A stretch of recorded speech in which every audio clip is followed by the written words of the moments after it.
rusting control panel with loose wires dangling out from the hole. You grab the handle and pull the lever up. As soon as the metal connects, the water lock starts moving.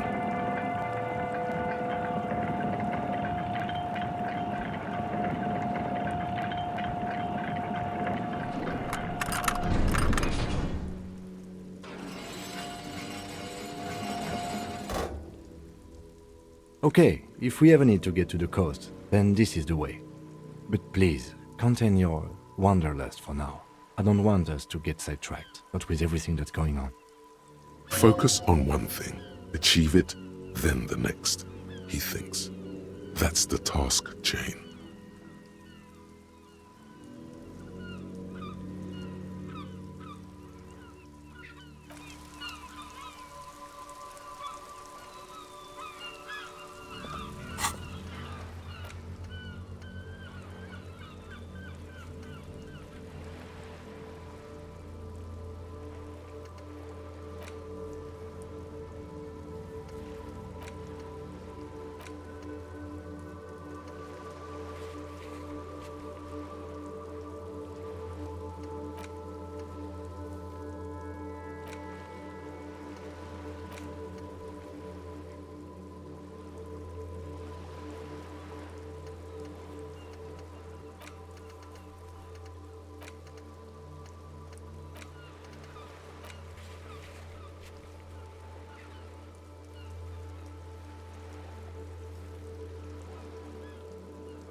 A banged-up motor carriage lies half submerged in the icy water, slowly sinking into the Insulindian Ocean. Only the cabin top, rear wheels, and the engine remain visible. It appears to be so.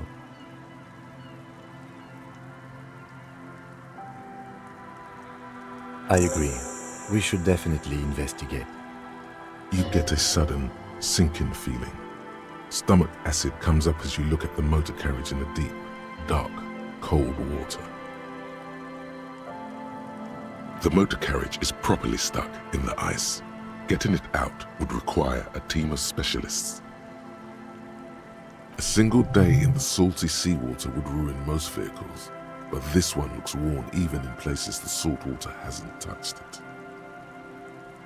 Rust, moss, and sea life have already claimed it for themselves and initiated a slow decomposition process.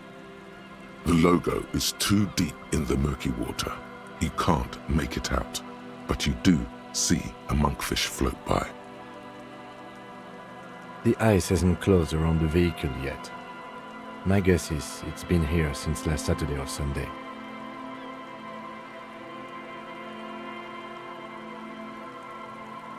Your mocking tone finds no response, but the motion of the waves.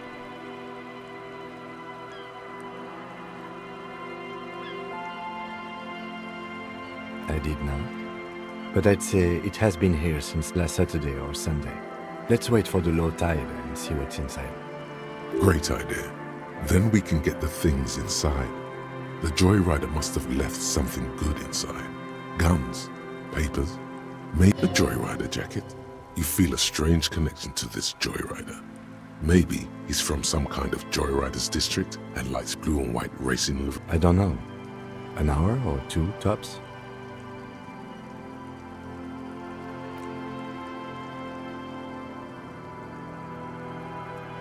As you sit down in the old, rusty playground, the world around you becomes very silent. The hinges creak under your weight, dangerously so. Nothing but the sound of seagulls high above in the sky, echoing like distant laughter. Ice cracks around the blue motor carriage in the sea.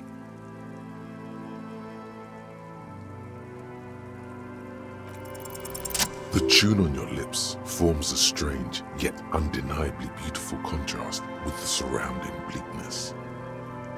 The lieutenant gives you a quick glance, then, still looking straight ahead, he joins you with a higher pitched and slightly more melodic trill. The wind blows. In the distance, behind the church, some vagrants are having an argument over a bag of tear they found in the reek. The clouds pass in the sky, and the shadow of the swing moves like the hour hand on a timepiece. 30 minutes have passed.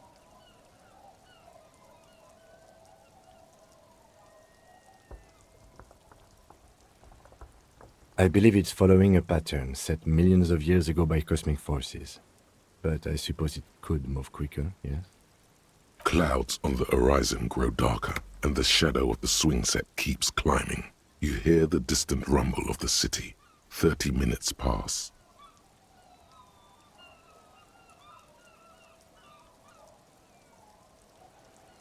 Luckily, I am already a member of an independent organization, and therefore do not have to choose between a rock and a hard place.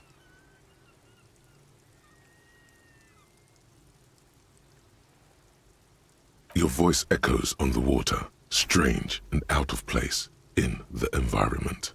30 more minutes pass.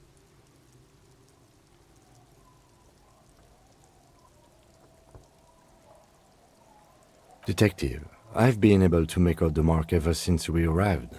I find it odd that you haven't. It's a Coupris, Model 40. Yes. Why haven't you? It is a simple and rugged machine, favored by working men, government offices, firefighters, animal control people, you know, those kinds of people. Yes, 41. What do you think it stands for? Does he know something about the driver of this vehicle?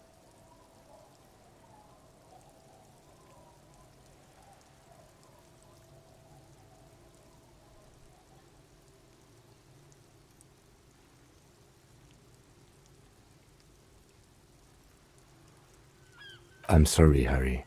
I'm so sorry. 41. Precinct 41.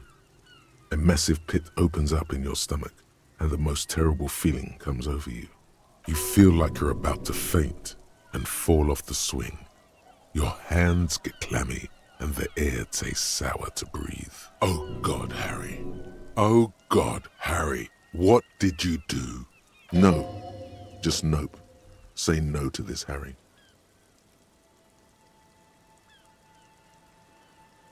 I'm afraid so, yes. It looks like you drove your police motor carriage into the sea after you jumped across the canal.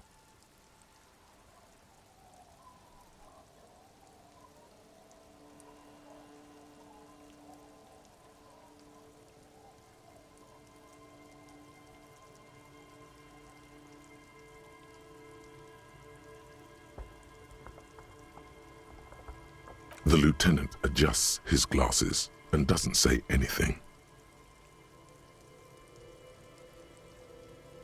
People are more valuable than machines. Training a police officer is even more costly. People, yes, but not you. Of whom? I don't think so. If anything, you were probably drunk. Probably. Try definitely. That is very unlikely.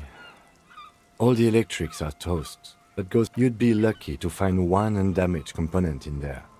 In a few months, there will be nothing but rust left of this vehicle. Well, not cheaper. This motor carriage costs 40,000 real. But in the long run, it still makes more sense to buy a new machine than try to refurbish this.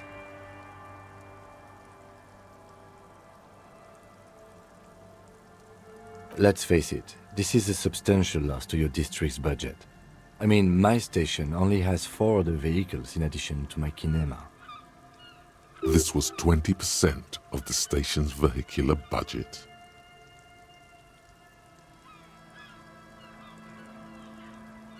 Detective, we don't. A rescue operation really isn't viable at this point. I'm afraid it will have to be there like that for many years. Look at it.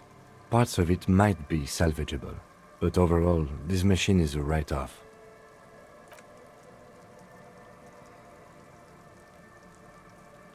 Yes, let's go take a look.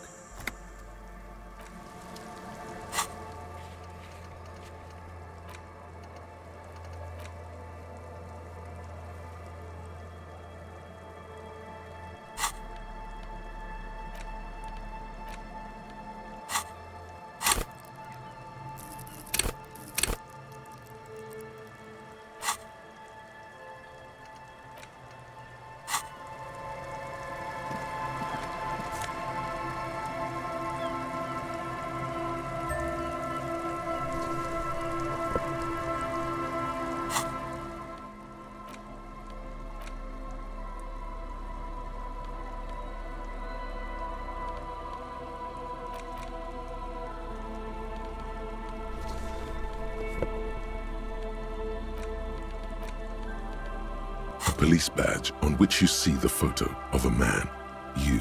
Some seaweed is stuck to the back. At least something good came out of all this. Encased between 2 durable plastic sheets is a bluish card with lines of information and a watermark in the shape of the street grid of Revashole West. You see a photo, a name, a rank, a document number, the date of issue, and, in the lower right corner, your precinct. The man keeps winking at you with his green-grey eyes. The photo is old, no doubt about that. But the badge is new. You used an old photo for a new badge. 8, maybe 10 years. The guy in the picture is rather good-looking. He's got a nice haircut and is distinctly lacking in massive sideburns. What do you think? His face is already contorted by the expression, although it looks less grotesque on him than it did on you.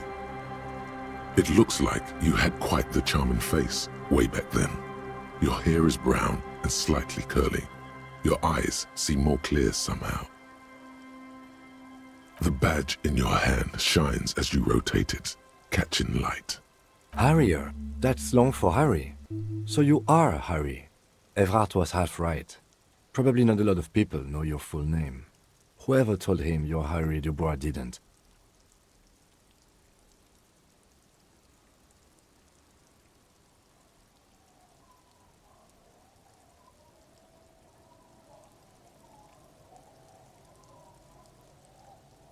It's a wartime name, revolutionary.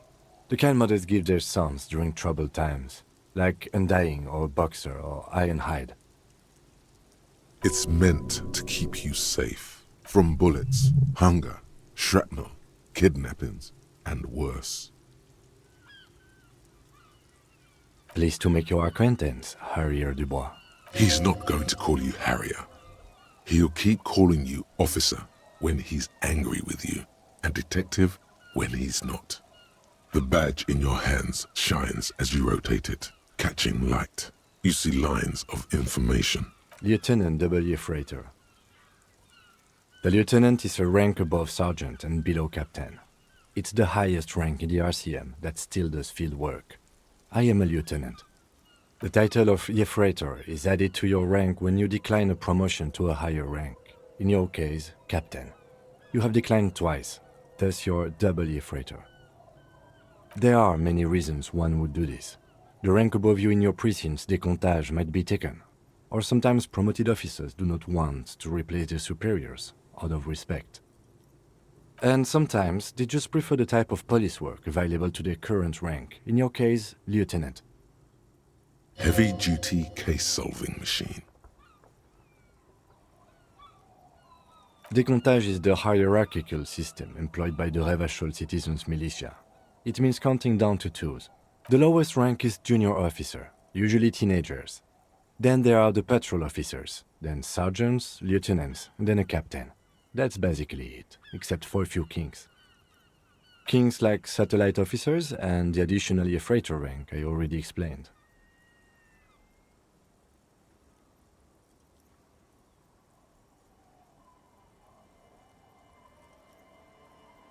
You are given the title of satellite officer if your partner is quickly promoted through the ranks and you rise with him. You don't seem to be a satellite.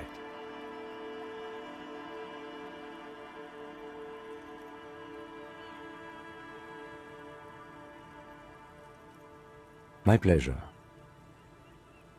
Such a small yet precious thing. That's just the serial number.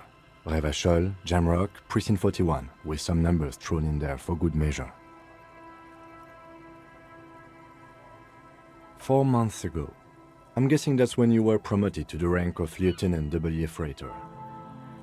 A new badge usually comes with a new rank. You seem to have been doing well then. The pain in your chest tells you you were working yourself to death to earn that rank. The case created a lot of edge you have to take off. The death march really gets us going.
You're pretty sure you weren't doing well, but better?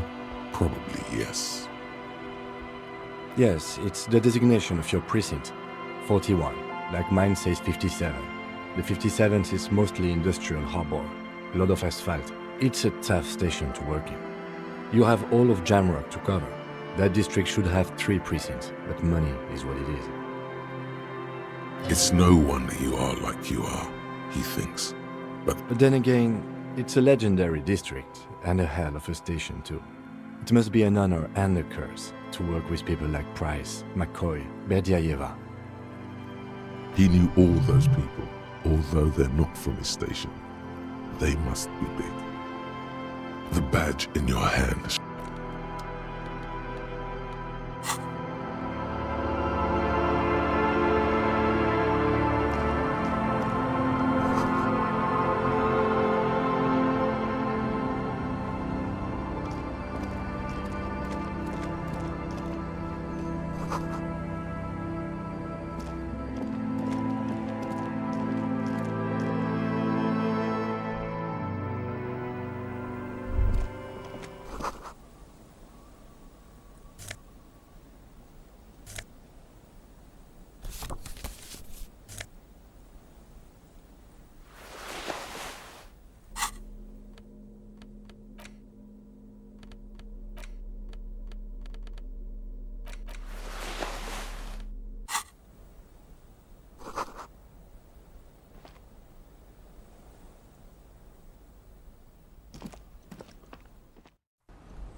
The noxious odor emanating from the drunken man is strong and familiar.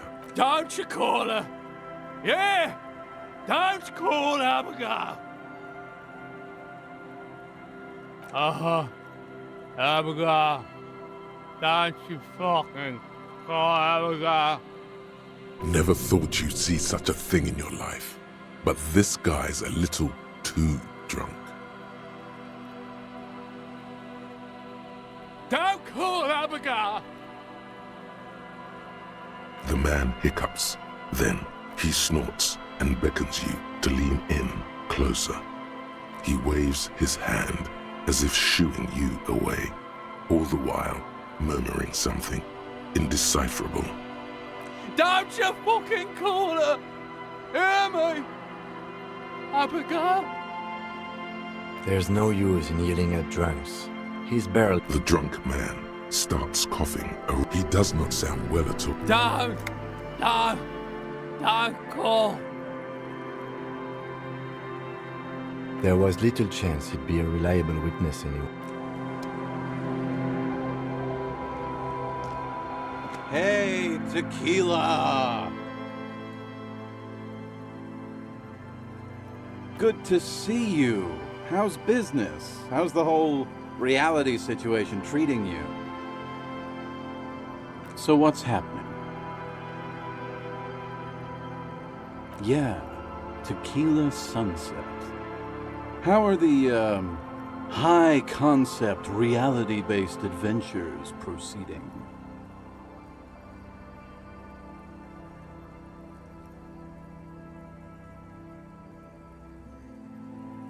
I know what you mean.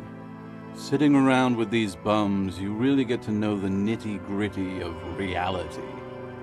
And it isn't good. Things aren't going super well for Idiot Doom Spiral either.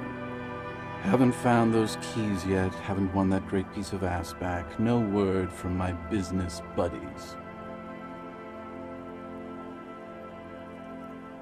We are saving the world. Please! Please don't call. Okay, we're drinking.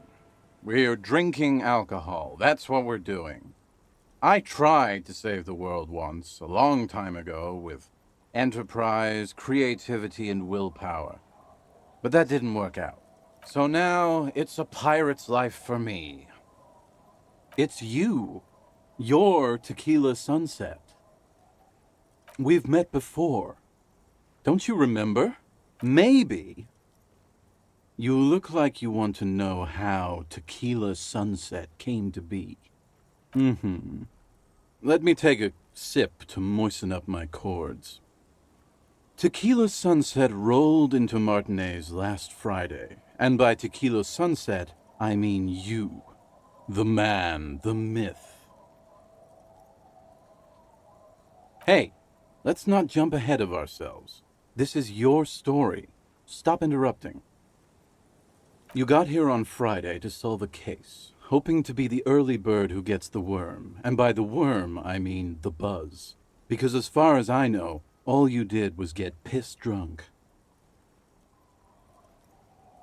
Word on the street is you went around the local hostel telling people that you're a police officer, and that it would be really fucked up if you shot yourself in the head right in front of them. That's pretty high concept, if you ask me. Oh yeah, that's totally your style. The lieutenant's brow is furrowed. He's listening as casually as he can.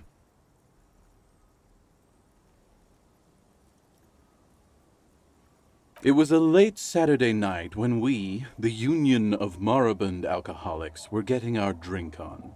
Nothing remarkable about this, we get our drink on 24/7. Makes everything warm and glowy.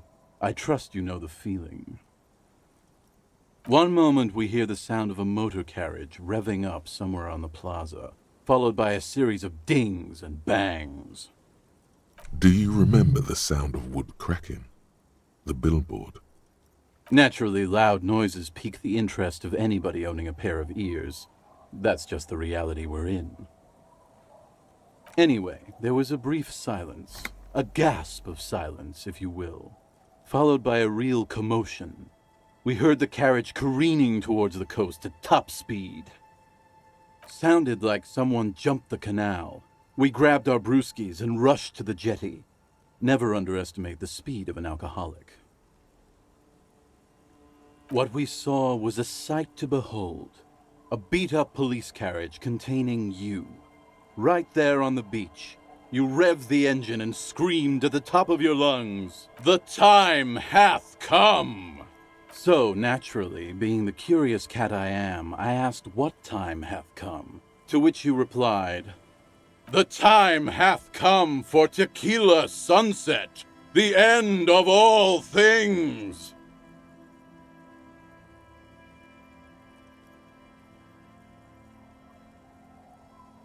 After which, your reality contracted. You jammed the pedal, plowed right off the jetty, and through the ice. Your hands cramp on the steering levers. We ran towards the ice whilst you crawled your way out, miraculously unhurt, covered in seaweed and shit, like some kind of sea monster. When we finally got there, you were sitting on the beach crying. You said that your badge and uniform were in the car. It was too late to get in there, though. The carriage had sunk too deep. Recognizing a brother in need, we offered our condolences and invited you to party with us, which you naturally agreed to. What else was there to do? Thank you, brothers, for your helping hand. We asked about the whole Tequila Sunset thing, and you told us it was your name now and insisted that we all call you that from then on.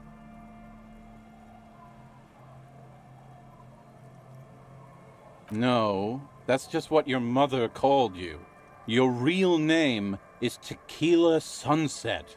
Just embrace it, brother. Hours. It was an all-night drink-a-thon. Then, at some point, I think it was Sunday morning, you got belligerent and wanted to talk about Revasholian women. How they're beautiful and also whores and so on. How one of them fucked you real bad. After a short while, you crossed the event horizon, looked sullen, got up, and left without saying anything.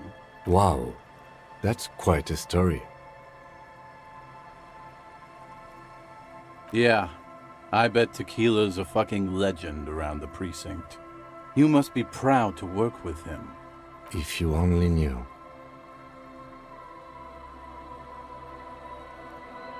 You were pretty vague about it, but you kept saying you got fucked real hard, and that we've all been fucked too.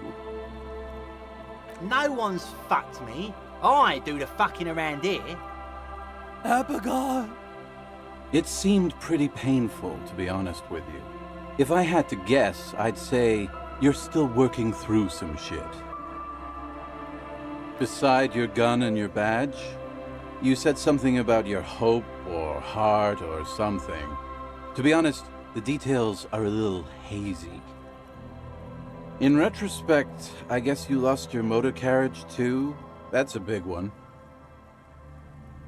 You told us that they were a bunch of fucking losers whose main interest was cramping your style. No specifics, though.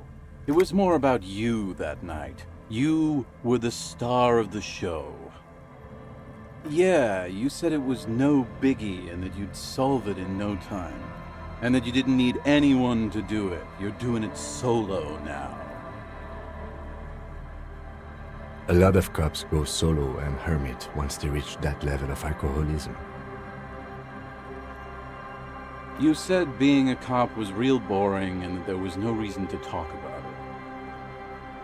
You also kept pausing to knock the heel of your hand against your temple, saying, boring, boring, boring. Yeah, you kept talking about how the coal mine owners were fucking us all over, just like that woman fucked you. I didn't agree with you, by the way.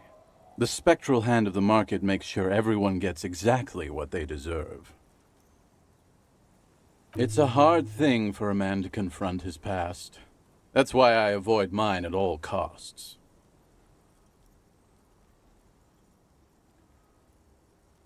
Whoop-de-doo. So now I'm a fucking storyteller. Right. Why not? Better than a beach bum.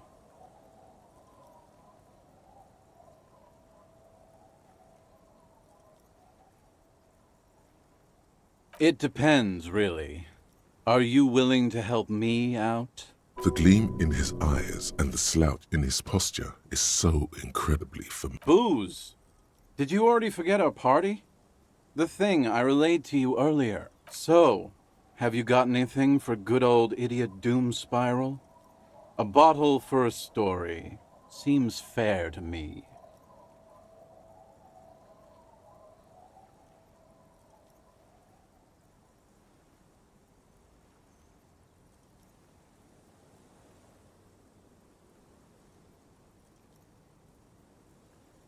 Classy.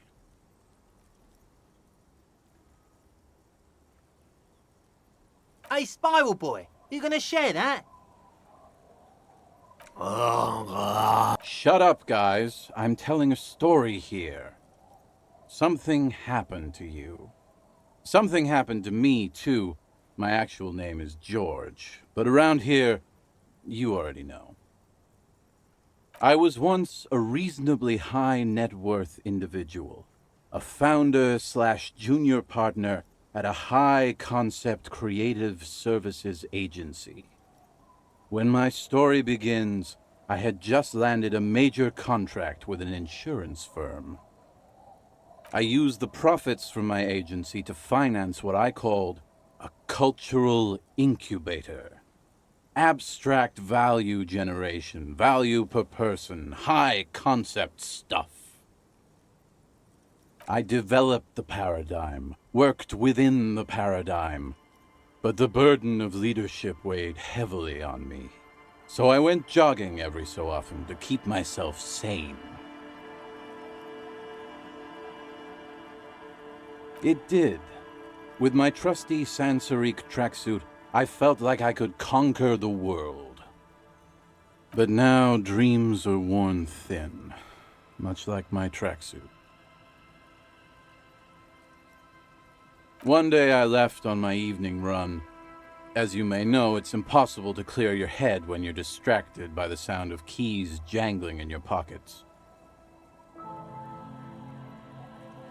He's right. It's incredibly annoying.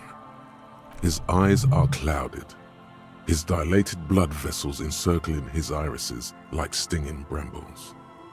So I removed the key ring and put the keys for the front gate and the apartment into different pockets to stop the jangling, you see? At least, that was the plan. I was halfway done with my usual lap when it started to rain. The reality situation became very wet, very quickly. Wet, okay? It was raining really hard. I made my way back home and discovered that I didn't have the key to the front gate. I'd mixed it up with the key to the letterbox, which was useless. Naturally, the situation required me to climb over the gate, which I did. There was no climbing down because I slipped and landed on my ass. Reality was looking rather grim just then. Me lying on my ass in a mud pit in the middle of a heavy shower. But when life knocked me down, I always got up. So I made my way across the yard. Standing in front of my apartment door, fumbling with my pockets, I realized that I'd also forgotten my apartment key. I rang my neighbors' buzzers. It was late, and most of them didn't even answer. Those who did assumed I was trying to sell them something and hung up before I could even explain the situation. People are naturally wary of ad men, you see. One moment someone chats you up, 5 minutes later you've bought a box of edible lingerie and a strap-on. I don't begrudge them, especially since I was known to be one of the best. Just then, I experienced a moment of clarity. I still had the key to my office. I could wait out the storm there. But when I reached my office, I remembered that I'd asked one of my producers to change the locks that day.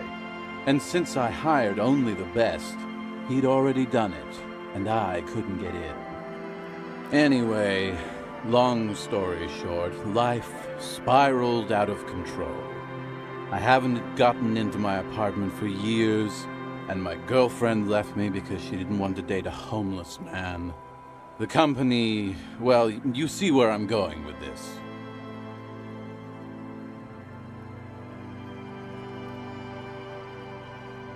So, now you've heard my tragic tale. What do you think? Like nothing you've ever heard, huh?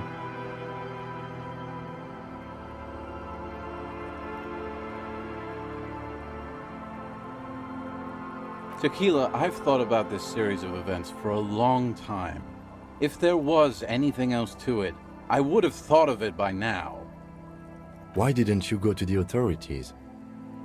Well, at one point they came to me, but, you know, I didn't have any ID on me, so they tossed me in jail for 2 days. I can't say it increased my faith in the RCM. No offense, gentlemen.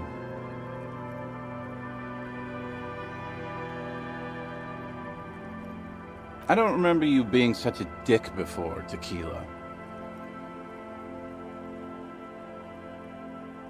That doesn't mean you're wrong, though. Anyway, that was all the tale one bottle gets you. Almost empty, this one.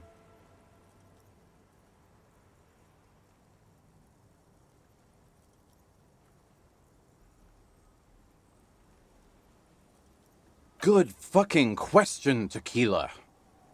If I knew the answer, you think I'd be hanging out on a beach in this formerly premium but now extremely dirty two-piece lycra tracksuit? I used to own my reality situation.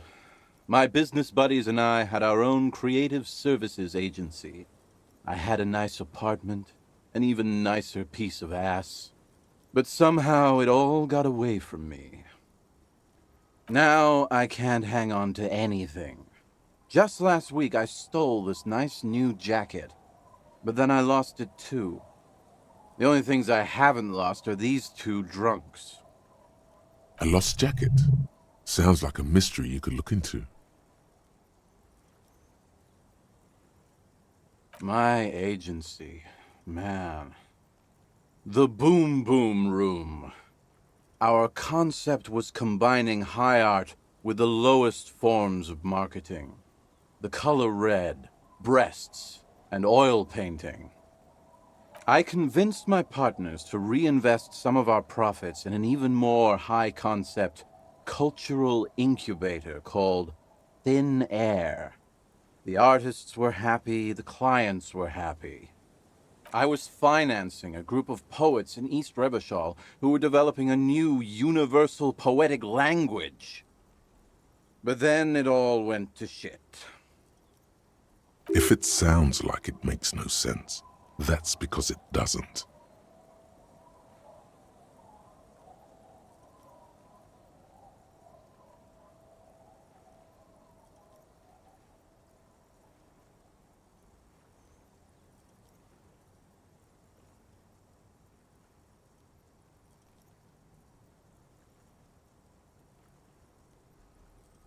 I know.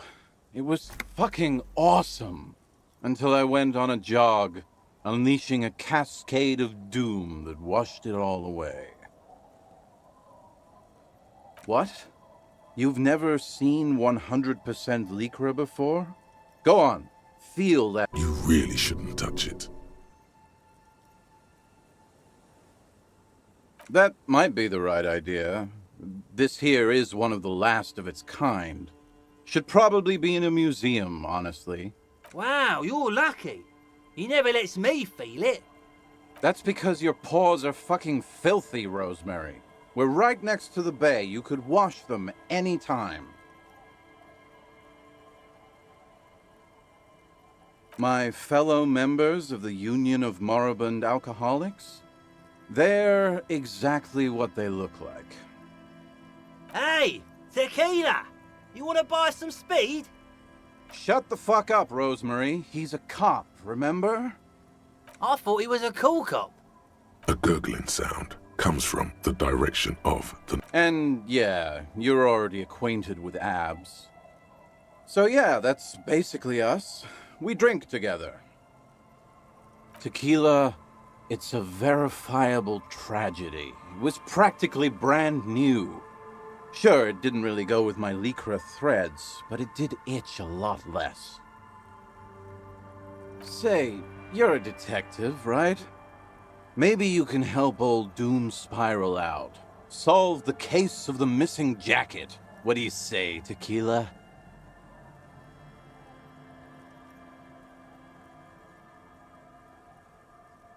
Yeah, exactly. You're here to serve, right? If I knew where I lost it, don't you think I'd have it? I mean, maybe I was up by the boardwalk, or walking along the beach, or checking out the abandoned... Somewhere north of here, that's for sure. You could ask around, see if anyone's seen it. I'm all ears, Tequila. I do. But as you can see, my fuel tank is running quite low. If you catch my drift.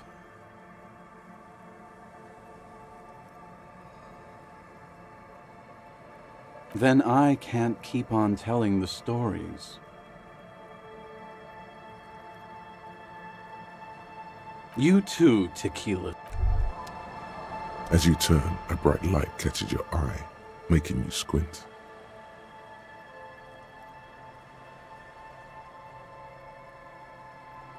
From a distant sunset, a stage light, flash photography, nowhere in particular. It's just what superstar law officers do. They squint at lights and they solve shit.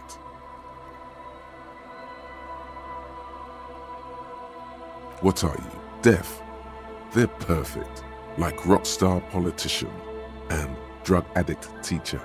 Embrace the superstardom you've worked so hard to establish.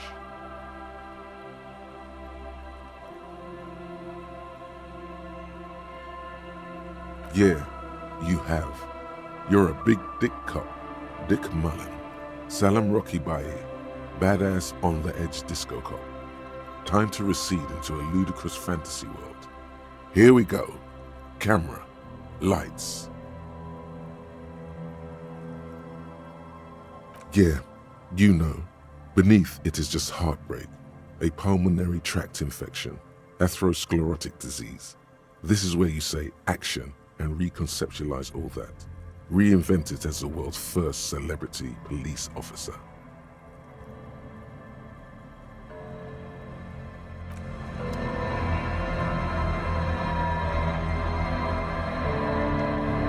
Good to see you, friend.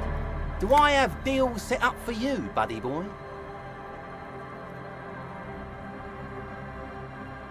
So what do you want? I've got smokes. They're cheap. Very cheap. I've got Pilsner. Great deal. You won't get a better deal on that piss. Spirits I can let go for 300 real. I also have speed. And by speed, I mean amphetamine.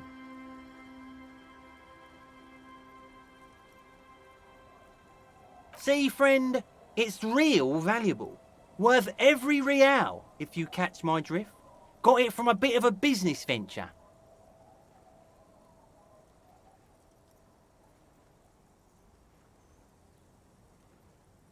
You know, it's funny, actually. He's finding it difficult to focus his watery gaze. What?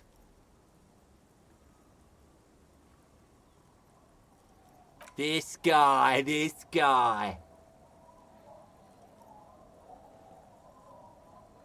Oh, this is medicinal spirits. The good stuff. Got it from the doctor's office. I got one of those scientific ampoules a few months ago. Torpedo, they call it. It's supposed to keep a man from taking a drink.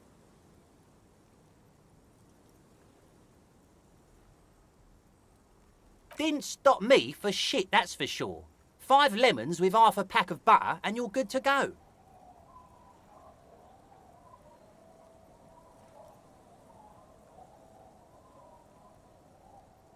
It was. In a week, the goddamn kidneys started giving me all kinds of help. Finally, the missus took me to a private doctor's office. Not a charity, the real thing. Those arseholes charged me 4 real to remove the damn thing. But I came out on top after all.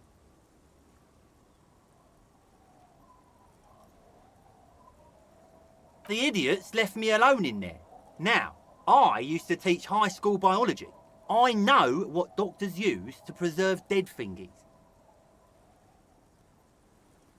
Like 3 cans of this blue medicinal stuff from the back room.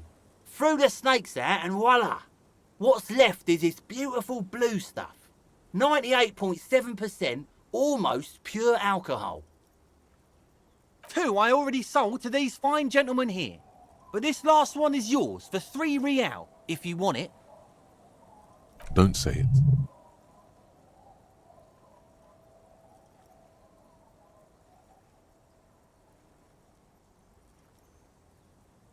$3 real and it's yours, friend. The deal of a lifetime. Well done. That's a much more reasonable price right there. Makes sense now.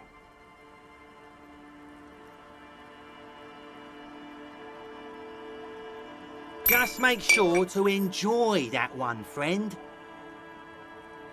Son, you will not kill yourself with this. Not today. So we're going to store this as a sellable item.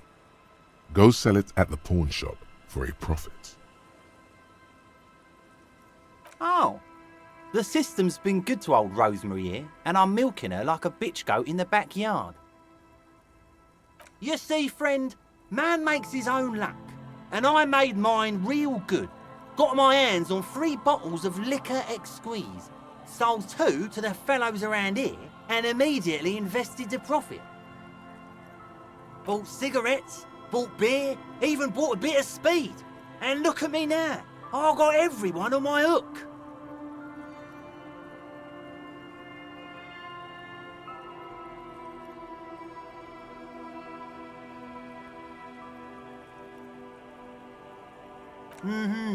Hook 'em and cook 'em, huh?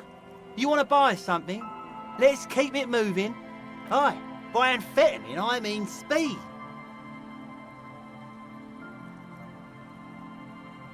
Aye, that's what I said. Good, my man. Now what can I offer you?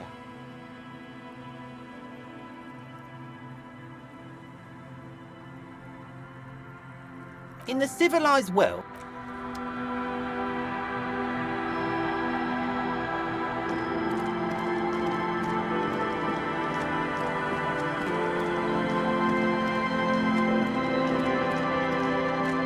The worn and beaten wooden planks of the bench do not look overly comforting. We can sit on benches after we've solved the murder. You can revisit the bench.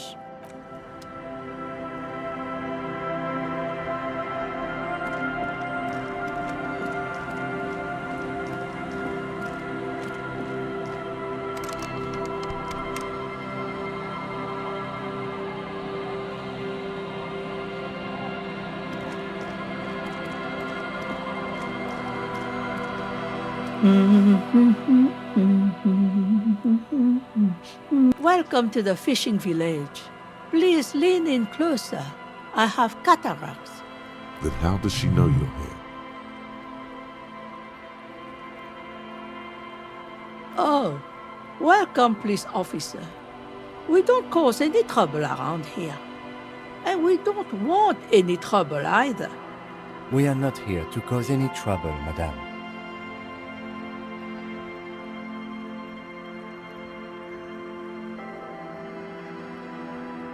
Oh, of course. Last time we saw you around here was 12 years ago. You also came to take care of trouble then. Wish you did. But still, in Martinez, you're considered an ill omen.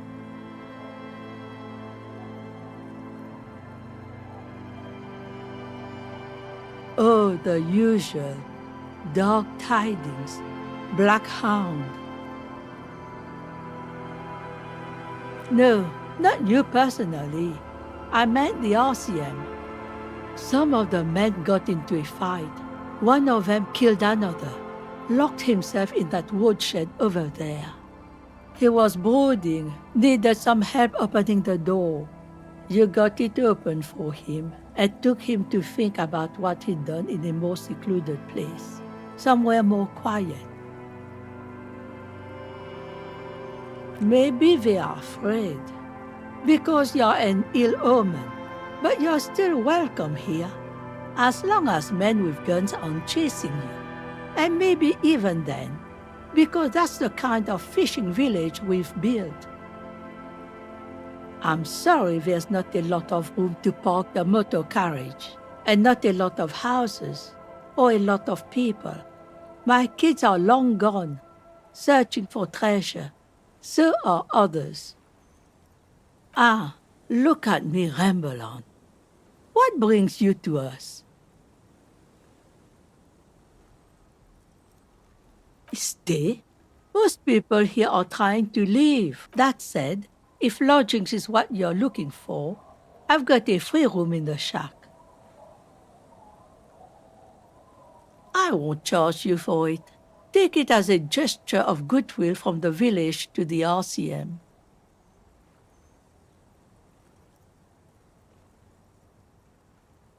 No one is using it, and God knows it's not much anyway. You can stay there.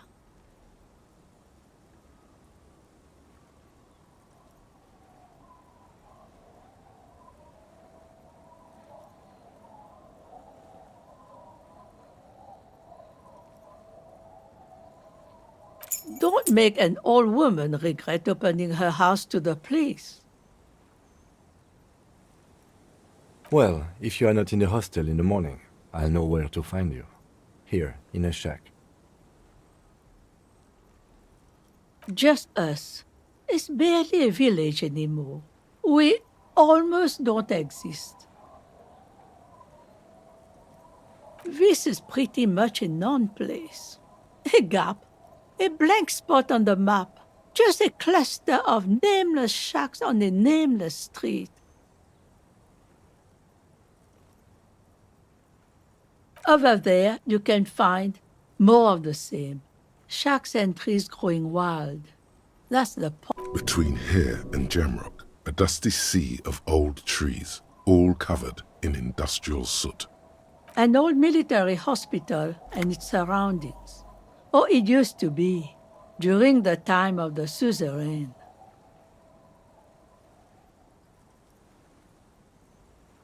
After the war, it was turned into a goodwill hospital for shell-shock veterans and folks looking for some quiet in the old sanatorium gardens.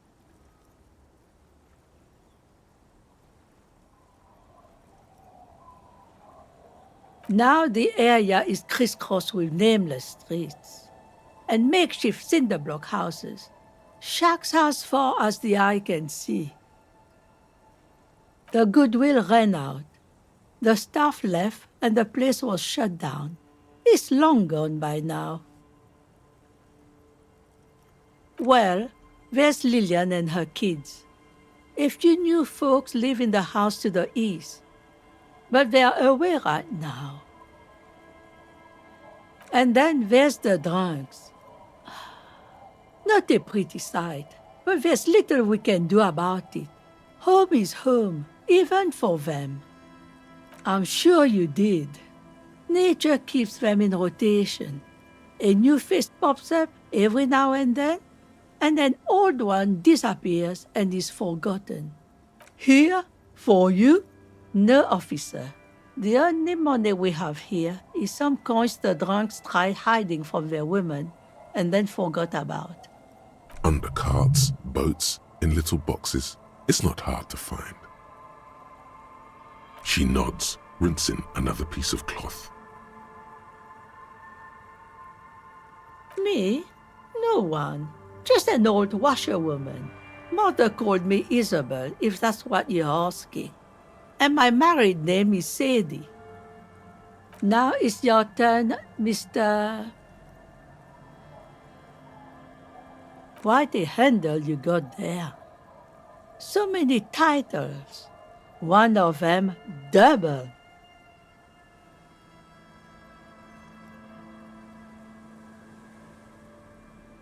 Not much. There's the abandoned church, the DeLorean Church of Humanity. It's been there since before my time, even. Some things just don't fly, officer. Look around. Who'd go to church here? They built it 300 years ago. Must have been nicer then. So, they don't hold services there anymore? The Ecclesiastes? No, we've tried, but things just keep happening. Crime, accidents, other things. The place never stays open. It's a pity. It used to be such a nice church.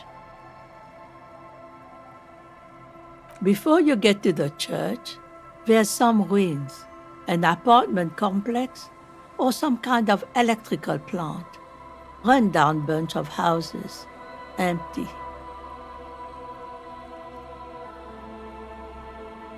I don't know exactly. A pre-war place. It used to be something. Before the war. I wasn't here then, you know. Was born in Samara.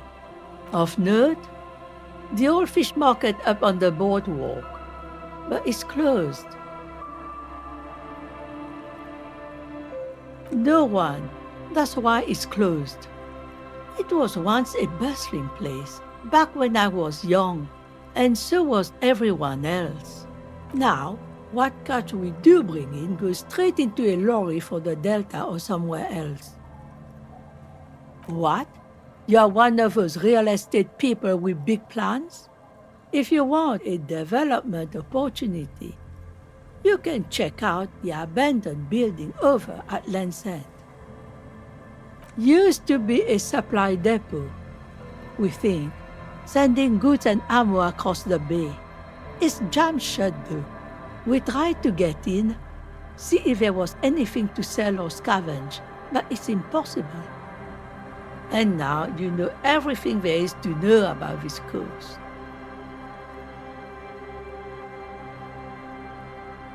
What do you want with a lost jacket? That's an excellent question, ma'am.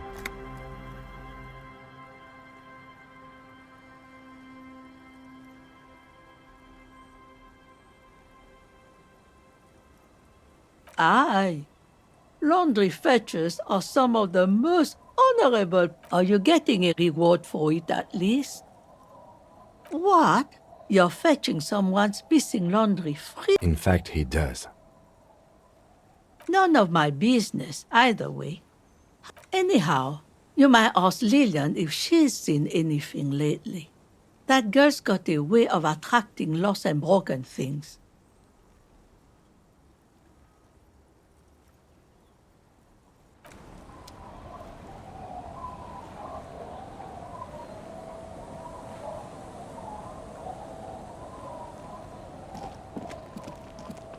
The scruffy-haired little boy kicks a stone. He can't be more than 5 years. The other one looks indistinguishable from him. He watches his brother kick the stone with his tongue lolling out of his mouth. The stone-kicking one becomes frantic all of a sudden, as if that's something to be scared of. The obvious... He looks just like me. The boy doesn't answer. His brother throws another rock. Both of their hair is covered in some kind of dirt. The rock kicker was just being shy, but now he's enthusiastic again. You're bad with kids.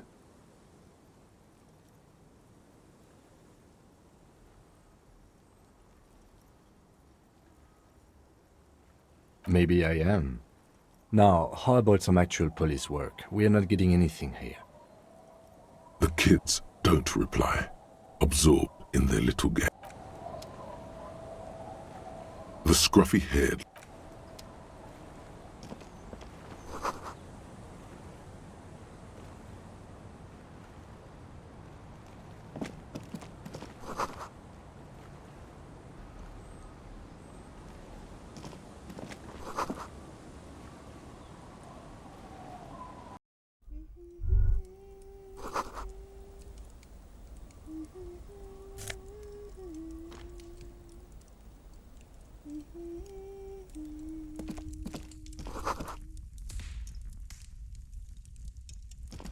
Hello, mister. She clutches a small stuffed animal. Occasionally, she twirls it around.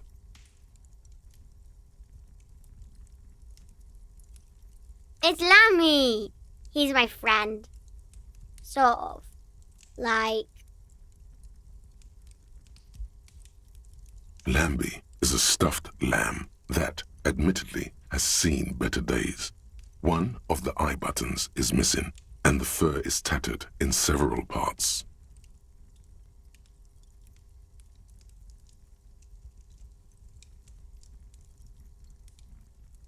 Lammy usually doesn't like strangers. But you're also fuzzy, like Lammy. My mum's outside, and I don't really know about my dad.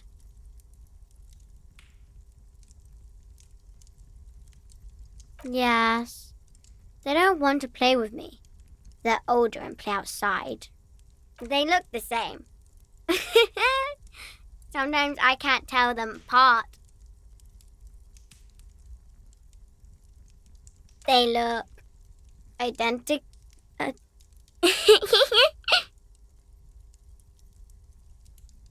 It's a grouse. You might be able to get on Gart's good side if you replace the broken scooter you almost certainly broke.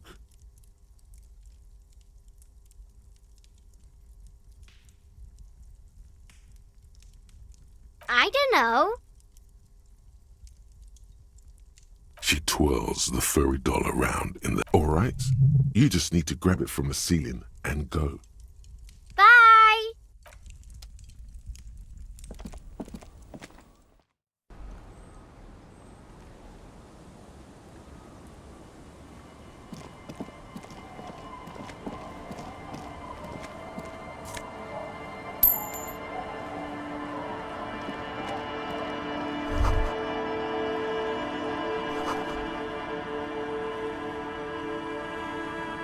The door has seen better days.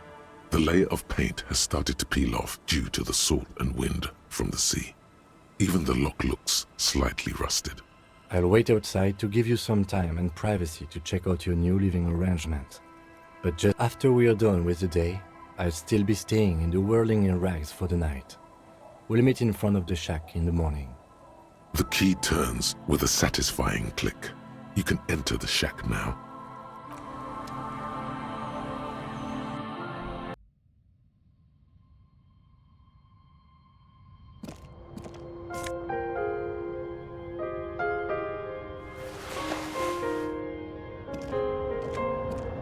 An old mirror hangs on the wall. You see the reflection of your face in it, such as it is.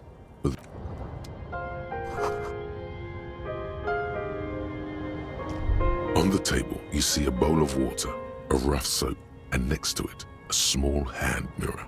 A straight razor soaks inside the wash basin.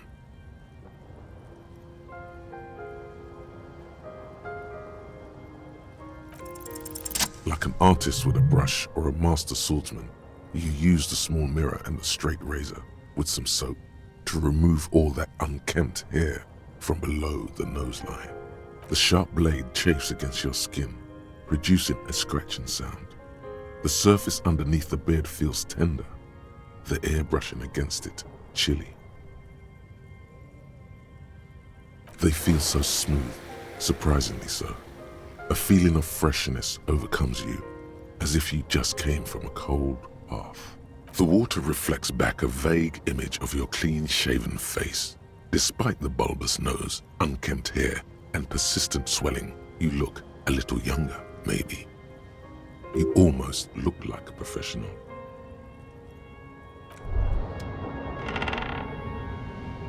On the table, you see a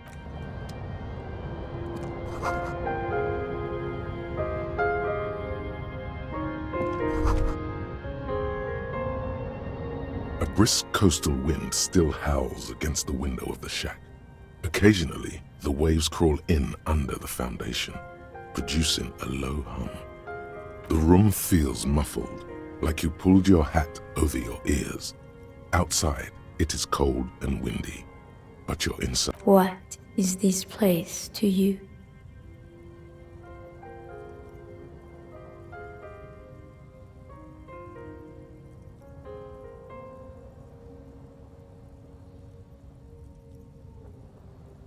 Overhead, you hear the forlorn shriek of seagulls.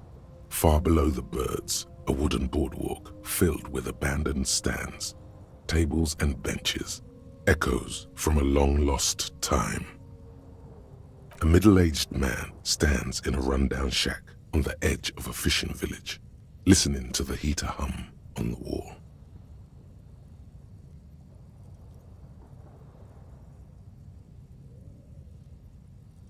Outside, the howl of the wind has picked up. The waves crash against the stilts again. Look under the floorboards.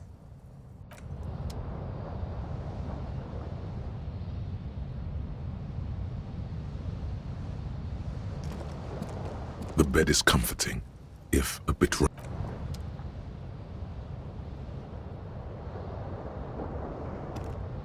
On the table, you see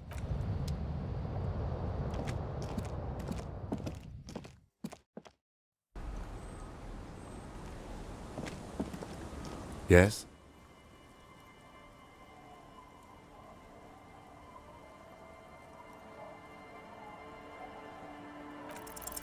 Look at you. It's because you're a failure. They sent you to Slight, Precinct 57. Just think about it for a second. You're a raging alcoholic who showed up 3 days late wearing piss-stained disco garb. You weren't sent here to win. I've considered it. It would be immensely ugly of them, not to mention unprofessional, but I also think it's somewhat unlikely. I checked the records. This jurisdiction dispute, who polices Martinez, reaches back to the 30s. It's as old as my station. And all this time we can't decide who gets Martinez? I think, yes, Both stations would prefer a win.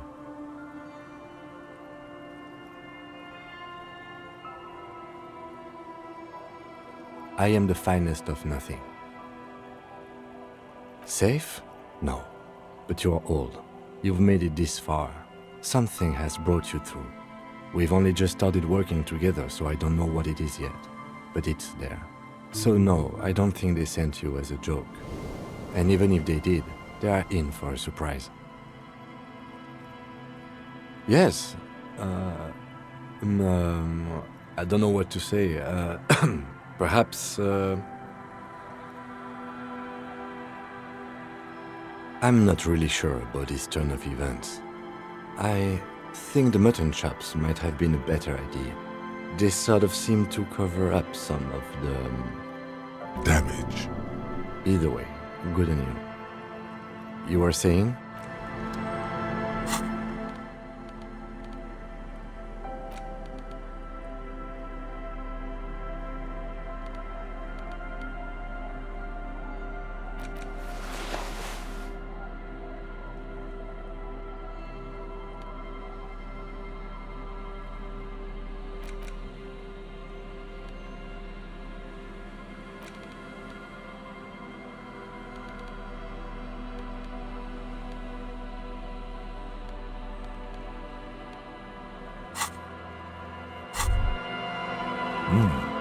These are some wonderfully regular pants.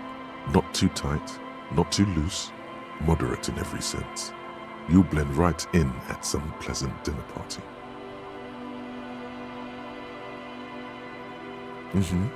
I know you do. These inter-Isolari pants are like wearing a perfect compromise in your nether regions. No one will call the moral intern on you. You're a little more moralist now, buddy. A little more normal, even if you didn't want to be. Makes sense? This is what wearing boring office trousers does to you.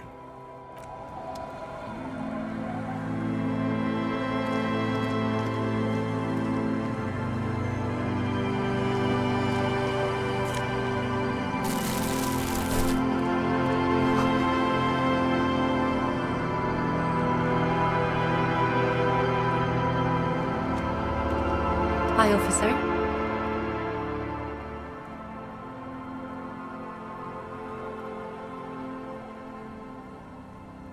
Anything I can help you with?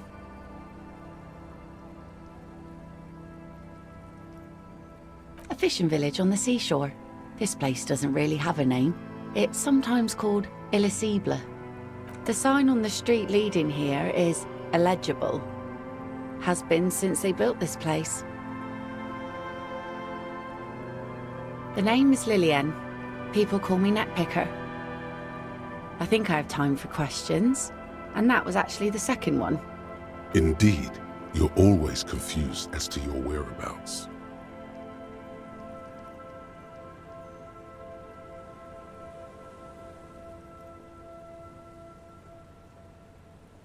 Like I said, fish mostly. Sail the waves, take care of the kids, pick nets. Right now I'm tarring a little skiff. I sell the fish to people in the Delta to serve at their fancy restaurants. Authentic insular Indian cuisine. Sometimes I also walk to the beach to see what the sea has given up. The sea is full of surprises. Wood, pieces of glass. Every once in a while we see dead bodies. Human, animal, fish, other odd sea creatures. A mine washed ashore once. Bottles, drugs also. Lost cargo in general. Most of the time it's just wood and glass. Mines, mines. You need mines.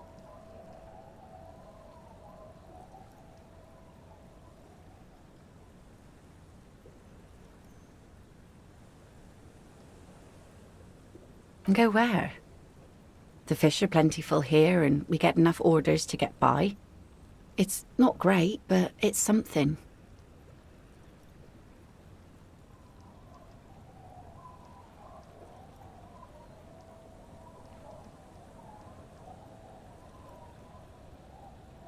Exactly.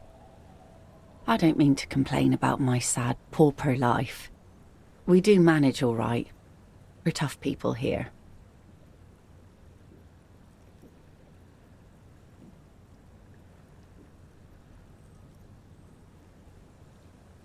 Sure is.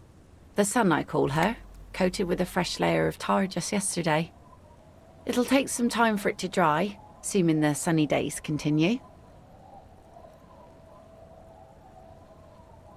Unfortunately, the factory sold this one with a 3-year warranty instead of story. It's to intimidate folks, mostly.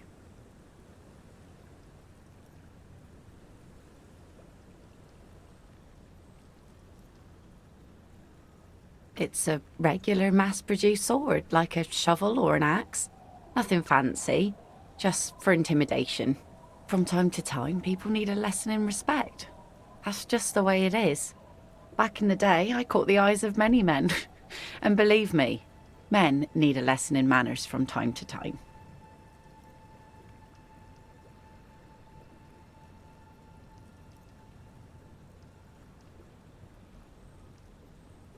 Some went to patch their wounds, their lesson learned. Others were more thick-headed. And one of them, I ended up marrying.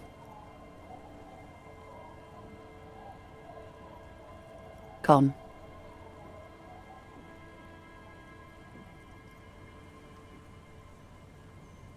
To the waves. The sea took him. It was a long time ago.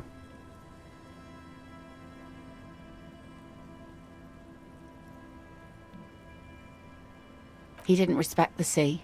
Went out there, drunk like a skunk, and sure enough, one day the boat was found floating empty. The bloated corpse turned up 2 weeks later. Now, before you tell me how sorry you are for my loss, know that it was 4 years ago, and I've moved on. There's only so much mourning you can do for a drunk with sinewy muscles. She really liked those muscles, though. It's in the way she pronounces sinewy.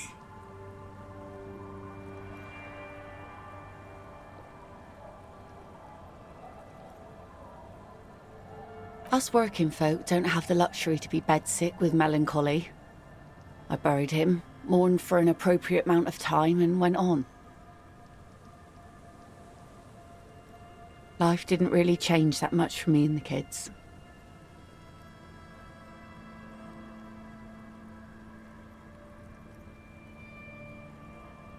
This is neither a touchy nor a very interesting topic for her. She looks like she's ready to go on a date with another, better, drunk. Ask her. Both of you could need some action.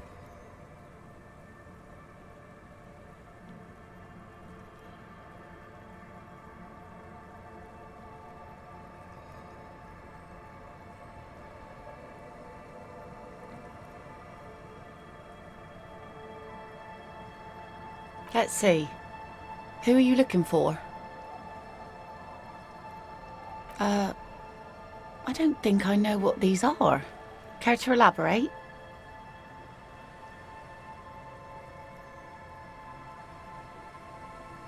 Aha! Like snowmen. 2 odd guys have been wandering around here, nose in sand, talking nonsense about snowmen and the like. Right.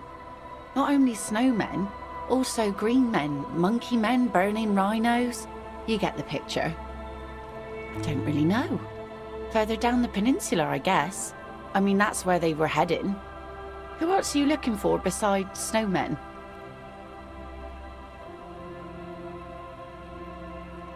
I don't think I know. Aha! Like 2 odd guys have been wandering. Right. Don't really know. Aha! Like 2 odd guys have... Don't really know. Well, how can I assist you then, officer? Oh? Well, how can I assist you then, officer? Remarkable. That one already lost everything else, and now his jacket... It's a good thing, too, that he has an actual police officer looking for it. Good old doom spiral. Upper management to the core.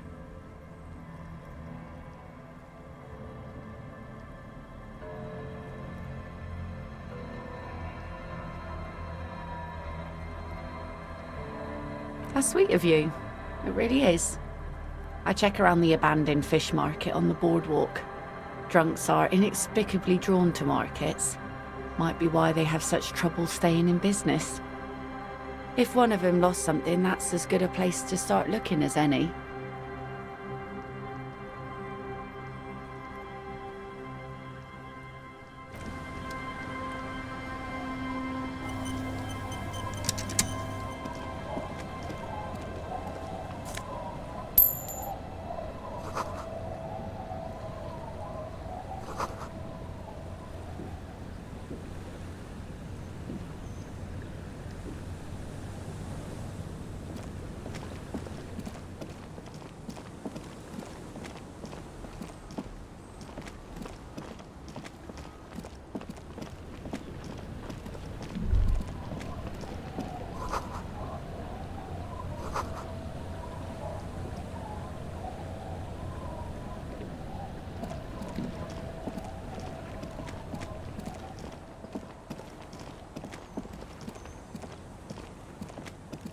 Our tenant, the policeman.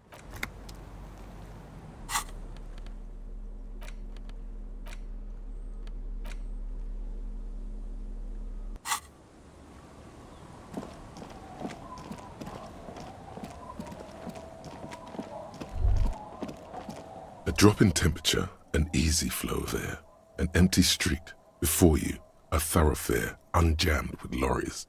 No more drivers smoking on hitch step. Chemically sweetened. Across the road, a forgotten bus stop. Corrosion has opened a hole in its roof. An elm tree watches over the building. The road is smooth and motley. Craters filled with a black asphalt. The asphalt, first laid, is grey already. A row of tenements are under construction in the distance. A tub warm with water, white with soap. A man bathes while radio waves transmit the lottery numbers. 4, 18, 21, 4, 1. A modern washing machine rattles at number 312D. Young girls used to come here huddled up, hoping for more warmth than their thin coats give them. The bus took them to school. It has not run for 8 years. There were not enough girls. Craters pocked the surface. Children played in them until heavy trucks full of black pitch rolled in. The landowners have filled the craters with money. There's one bump on the road. A dead dog lies flat about 200 paces away, right at the turn. Tragedy comes from the wheels of a fast RCM vehicle, hurrying to work. The cold washes over you. The wind moves the aerosol. A detective stands behind the boom barrier. A breeze moves a curl of his hair.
Heavy wooden doors, more than twice your height, stand shut in front of you.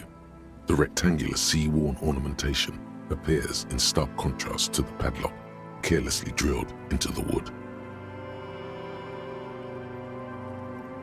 The carving on the door is block-like and angular, like the church itself. Two large beams shoot downwards, sinking into the surface is smooth from the wind, but moist to the touch. This cheap-looking padlock is sturdily built. It shackles together a hasp and a staple screwed into the wooden door. It'll be easier to break the staple than the lock. Also, that sticker is interesting, somehow. You see a yellow circle with two X's and a big curve below them that looks like a mouth. You're pretty sure you haven't seen it before, but what the symbol depicts is clear enough. A smiling dead guy. The curve makes it smile, and the X... He takes off his glasses and uses a blue handkerchief to thoroughly wipe them clean before inspecting the sticker. No. Looks like a dead man smiling. Suggests junior delinquency. I haven't seen that sticker before, and I'm not a youth. Thus, it must be made by youths.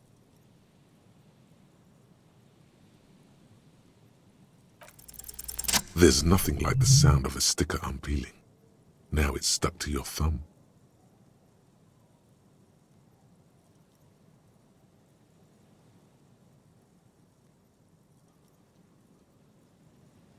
Voila!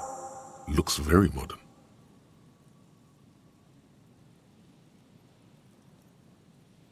The padlock passes through a staple that's been hastily attached to the wood. Closer inspection reveals that one of the screws is not a screw at all, but a nail. The work has been done recently and is unprofessional. Should you want to get through, it might be easier to just pry the whole thing off. Maybe we should circle the building first and look for another way. The building has seen enough mistreatment. Yes, the pulsing base. A sure sign of junior delinquency. Somewhere east of here.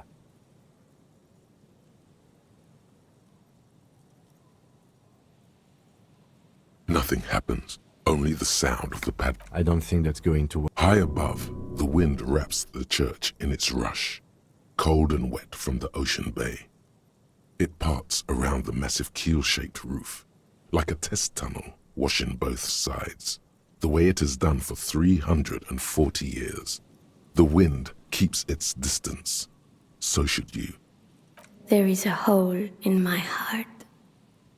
The lieutenant looks at the padlock. He didn't hear you asking. You were quiet enough.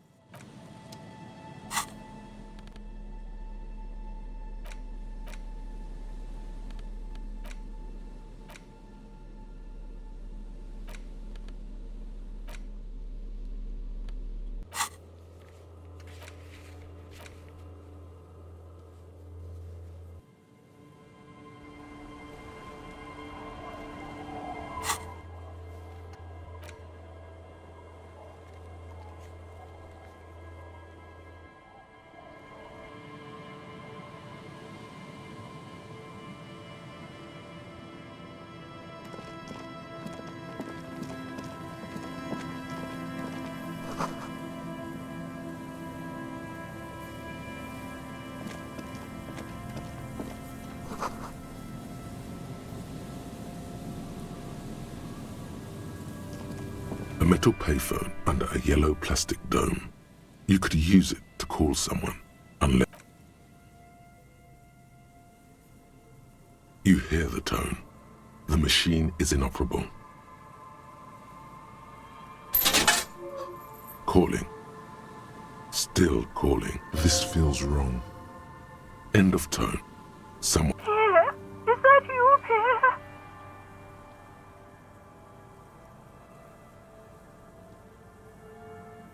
So nice of you to find the time to call me. It gets so lonely. Even the animals have died. Are you sure you're Pierre? Your voice, it's different. There. Chrysanthemum. Her voice is drowned in white noise.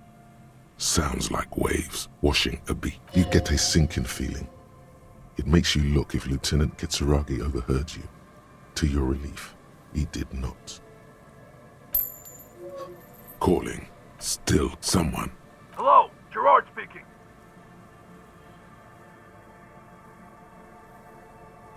Don't worry about it, buddy. Happens to all of us. Phone hanging. Disconnect tone.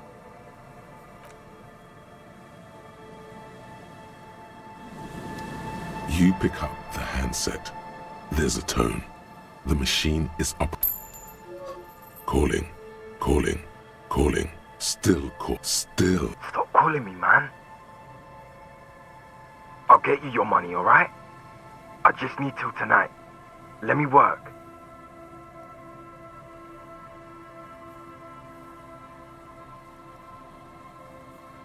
The phone gets hanged up fast as lightning. Disconnect to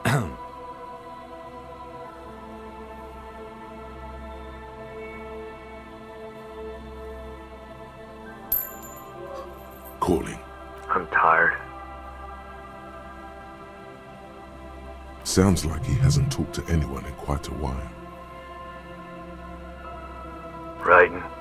I hate writing so much. But I have to get back to it. The man, you do not hear the customary disconnect tone, just silence in the handset. Seems like it did not have time to swallow the coin. Lucky you, the call went too fast for the payphone to register. You can still make a new one without paying. You close your eyes and put your index finger on the rotary dial, then pull down on the number, then move one up. And strange, this is not how you started before.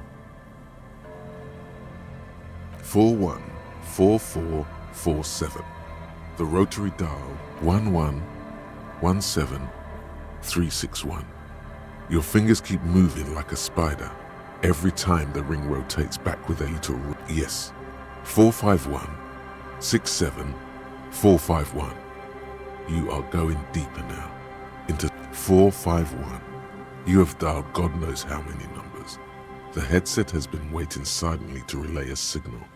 Surely nothing can an ultra-long distance call. Your ear fills with a crackle, the wash of a strange ocean full of white noise. A little bird starts ringing in there, not like the local calling tone before. No, a calling in the night, pitiful and terrifying. You feel your pulse rise with each ring, calling still. Ringing by the bedside of a dark but capacious apartment with long windows. You know this to be true. The handset starts slipping from your sweaty palm. Your breathing is heavy.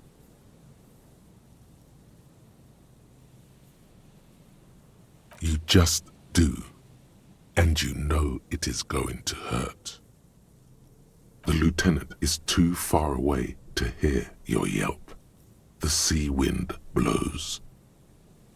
Calling, calling, calling, calling, calling. Then the ocean breaks out of the depths. Hello?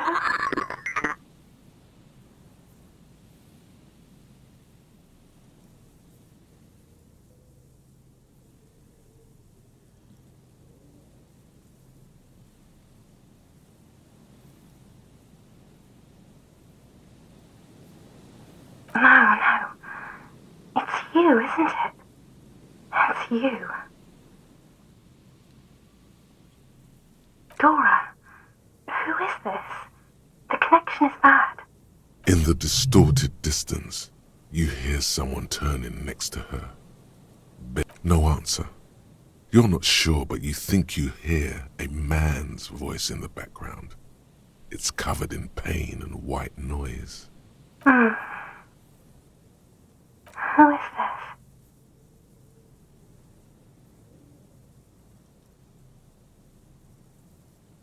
You're not a high net worth individual, Harry. You're drunk. You only have 2, maybe 3 things left to say before the change runs out.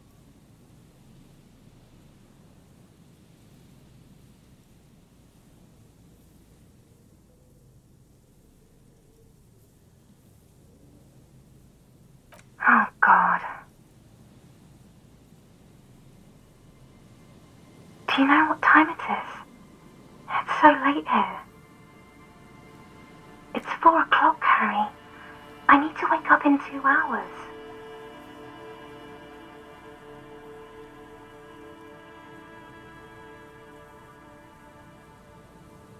Yes. I'm in Morova, sleeping.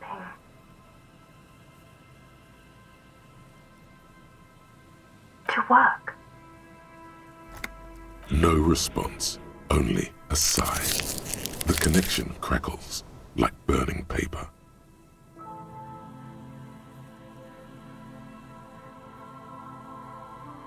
What do you want to talk about that we haven't talked about already?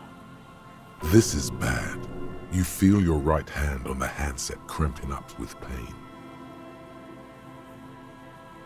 Oh no, please stop. Please, let's just hang up. Your hand isn't moving. The headset hisses in your ear with evil sadness. Your hand isn't moving. The headset hisses in your ear with evil sadness. She does not answer anymore.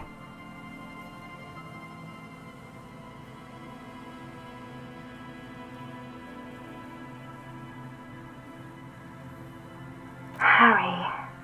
Disconnect tone. The machine ran out of money.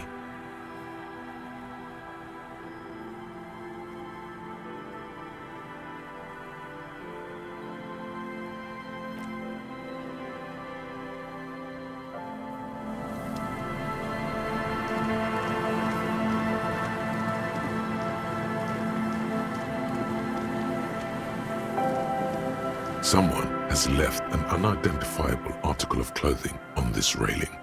It smells really bad. It's streaked with dried seagull shit and tangled with pieces of seaweed.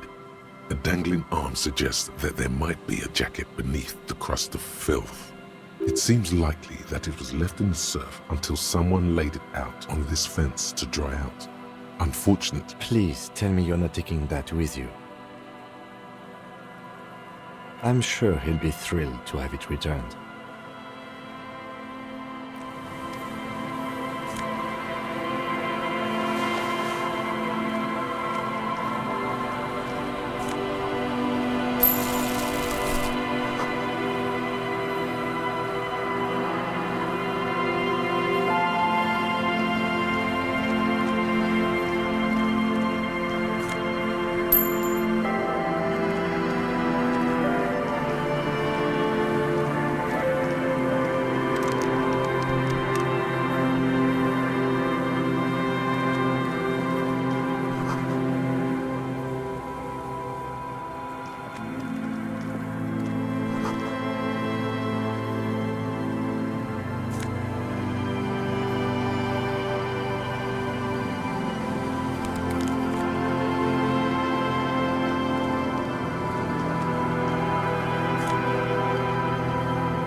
you see a once bright mural towering above you.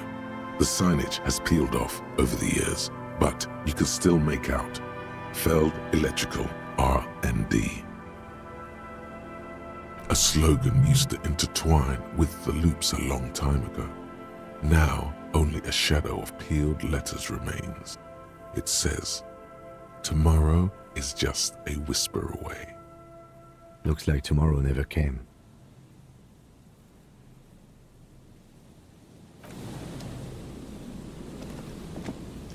And Mikhail noticed the windows, especially with how there are no windows on the south side. This was to deal with. You officers, come to investigate the historic subtext of West Martinez? I'm Tran Heilostam. You must be Kim Kituragi, right? I was just telling my son about this building. Not a lot of people realize the historic significance here. Very rich in hypertext. Nice to meet you.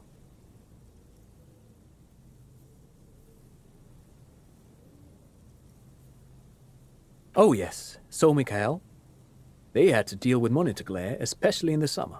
They still had vector monitors back then. That was 49 years ago. So they didn't have windows on the south wall. Yes, hypertext, young carp, and the collection of cultural hyperlinks. He's just making up fancy words. This doesn't mean anything. No, I can't say that we've met before, but I've heard of him, of course. Mikhail, say hi to the officers.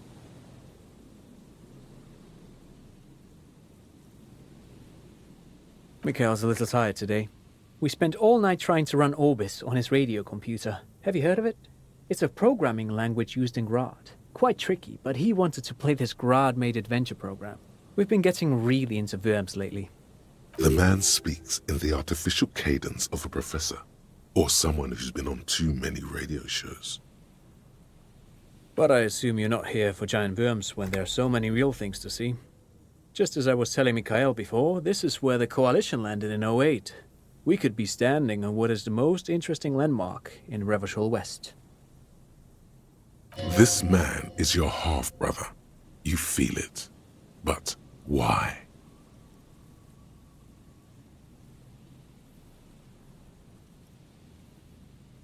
Aha! But it's not just any empty old building. What not a lot of people know is, this used to be the R&D department of Felt Electrical. And Felt, which now sells ink cartridges mostly, was once a top dog. Hold on. What's R&D?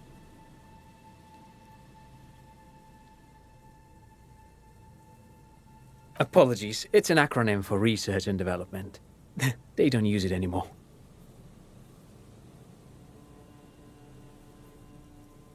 You're probably more familiar with RTD, Research and Technological Development. Mea culpa. You are not familiar with that one either. This man is a bookhead. It looks old and weathered, with seagulls picking apart its stone and metal carcass. Bushy undergrowth has taken hold of the collapsed rooftop. Some kind of bird has set up a nest on a broken windowsill.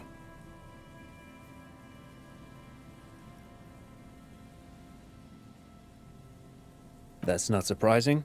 Only a vestigial ink cartridge and ferrotape manufacturer remains. They started out as a midway electronics outfit in Königstein 2 centuries ago. After an aggressive move to Revashole, Feld became a global player in the emerging personal electronics market of the pre-revolutionary era. Still, Tricentennial was beating them in business machines. But Feld had an ace up their sleeve, or should I say they were developing an ace up their sleeve. I'm mixing my metaphors here. It was here in Martinez, possibly in this very building, that they developed prototypes for a tape computer. An elegant folding mechanism of rollers and ferrotape ribbons, portable enough to be a take-it-home solution, revolutionizing business machines, possibly even bring them to the average consumer. Which is a feat of engineering even today's giants, Rehm, ICN and ZAM, haven't achieved yet. He assumes something like a combat stance, facing the... Indeed. What? The revolution! Unfortunately, their moonshot project never made it to the market. Feld's move to Revashole backfired. The revolutionary government liquefied their assets and expropriated those very advanced prototypes. Possibly from this very building, or one of the adjacent ruins. All of this was built by Feld, even the boardwalk. Wild Pines built Martinez proper as a resort for their middle management. Feld built this side of town for R&D.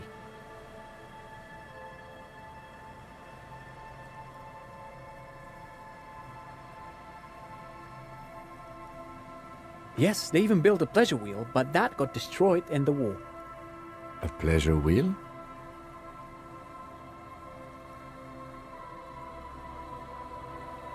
Yes, to lure in their star engineers. This part of Martinaise was nothing but reeds before Feld arrived. They had to make the prospect of living here attractive. It was supposed to become a global center for innovation in cybernetics. But history had other plans.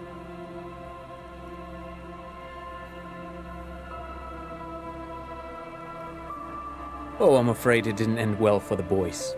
But this story is a bit too dark for little Mikhail here. Now, if you were to ask about tape computers, they used them for military communications, but also to write and send out press releases, the most notorious example being Le Décret de Mars.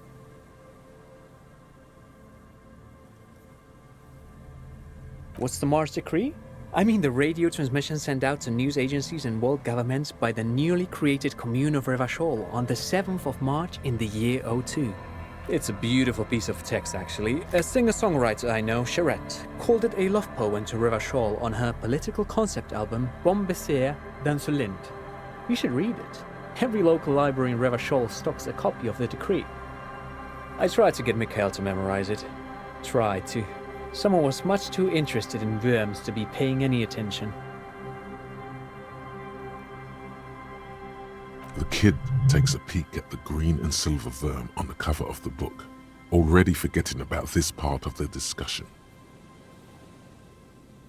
Actually, no one knows. No one even knows what a computer made entirely of tape would look like. But word has it, they were very elegant. Exquisite, alien-looking turn of the century. 10 years ago, I did a little freelancing, I guess you could say. I was a special consultant for an exhibition at the Womty Dumpty Dum Center in Vredefort, Oranje. It raised the same questions, and we had lengthy discussions with Paul Ockerman, who was head curator at the time. Wait, did he just say Womty Dumpty Dum Center? He did it. He said Womty Dumpty Dum Center, like it's the most natural thing in the world. What the hell is a Womty Dumpty Dum Center? And who the hell are Keith and Guy Joost? The Womty Dumpty Dum Center for Contemporary Arts. The exhibition itself drew on Lagerman's notion of memory, and so there were some parallels. That's why the head curator, Paul Ockerman, chose to...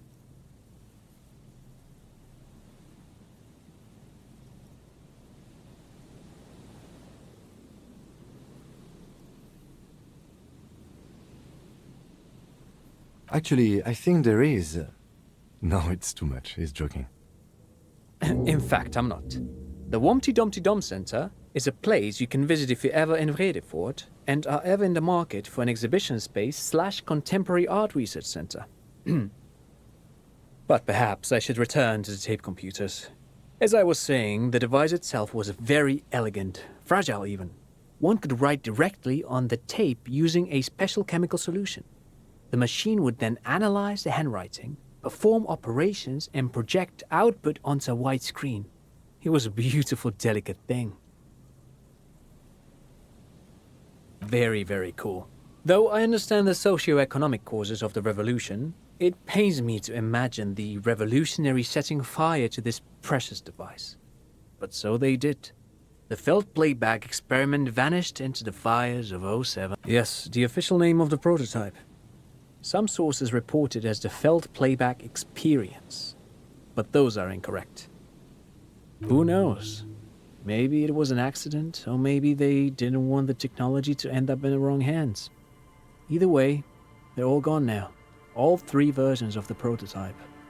Nothing but debris and ashes remain inside that building. But of course, what else?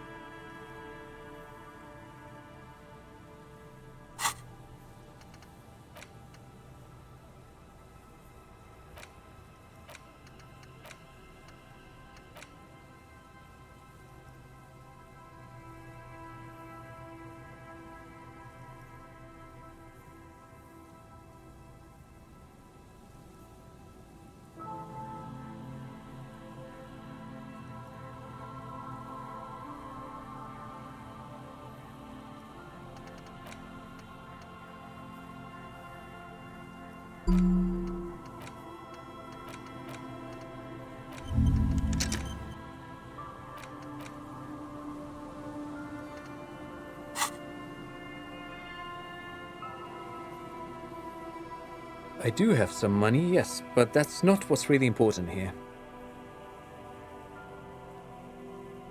Of course, Detective, I wouldn't have assumed anything else. Matter of fact, I don't know if you're familiar with this, but the Vespertine Department of Justice has published a rather interesting paper on the criminal profile. If not, then you definitely should. If not for tips and tricks, then just for theoretical curiosity. Anyway, that's just a little something that sprang to mind. Forget it.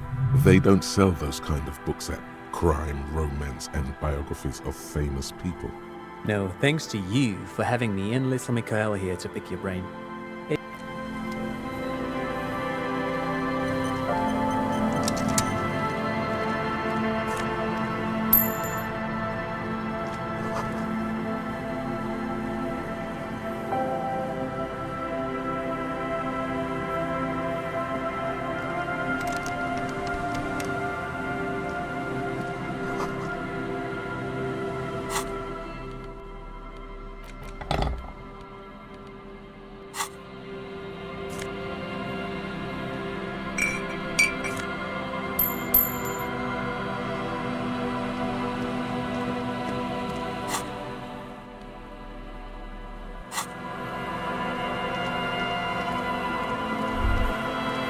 The remaining windows rattle from a strong gust of wind.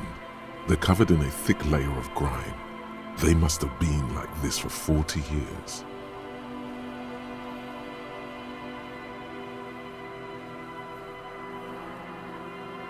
Dripping water falls from a high place. All you can see is the shadow of it collapsing. No, I won't even try. You know, I had a partner once. They called him Eyes, because he had to show me things. It's that bad. Well enough, actually. It's odd how that works. I'm no sharpshooter, but I passed my shooting courses 7 out of 10. His hands lead the way when it comes to that. And his shoulders. It's reflex.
An old door, worn by elements, guards the depot. The wind has blown a sand dune in front of it. The door hasn't been opened in a... It's military, a service depot of some sort. The washerwoman mentioned a depot up the coast. She said it was for moving ammo and cargo across the bay. This might be it.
worn by elements.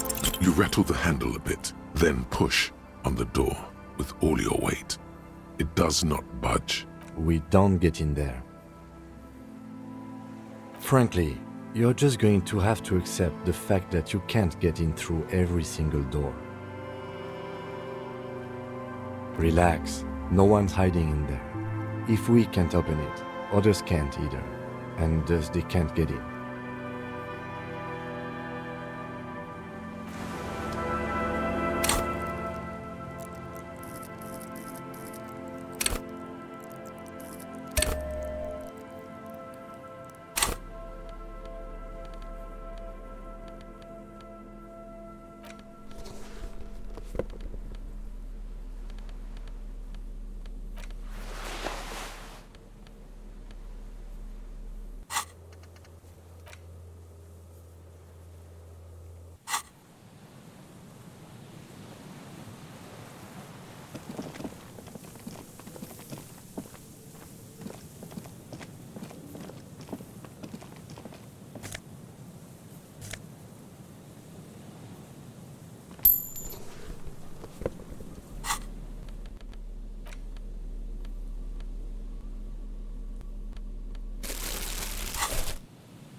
Winter, slow to let go of Revashole, flecks some more wet snow from above. The snow falls lazily, making the beach sand paler still, mixing with the rust-colored sewage runoff. And to think, it seemed as though it were already spring. The melting snow seeps through your thin clothes. Grandmothers don't let their grandchildren out dressed so lightly in this weather. At least your hair is protected from getting wet and sticking together. You look around. More winding coastlines lined with abandoned buildings, crumbling piers, salt water lapping at their dark piles, grey and red forgotten city blocks. What remained, the waters turn black, coal city in the shadow of San Martin. A boom town, back when coal extracted from countless shafts near the city was needed to power Revashole. No more. The coal was supplanted by petroleum from the ocean floor and hydropower from the Esperance. Everything crumbled. These days, only the weakest remain in Coal City. Their hopes of getting rich linger in the defunct shafts under their feet. Below the old mines, l'Océan Municipal, Revashole's underground cemetery. Le Petit Rat braved the underground passageways, trying to get to. Children under 14, they go underground looking for artifacts to sell to foreign museums and for fabled relics. After rubies, melchiorite, lapis lazuli, plundered from Safle and Seol during the time of the suzerain.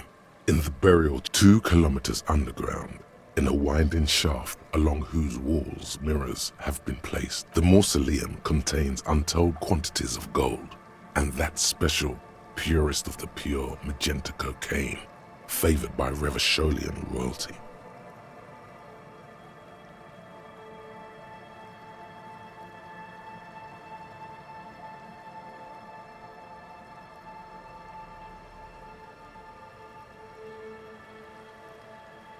Did someone say untold quantities of cocaine? How can it be pure if it's magenta? Snow falls, and there is no answer. Some things are not for mortal. Few patira return from the shafts. Even fewer find what they're looking for. A small child steps out of the black tunnel, with all around her white snow on the extinguished coke furnaces and on the weather-worn shacks where fathers beat their sons after drinking. The snow melts on your fingers, turning to water.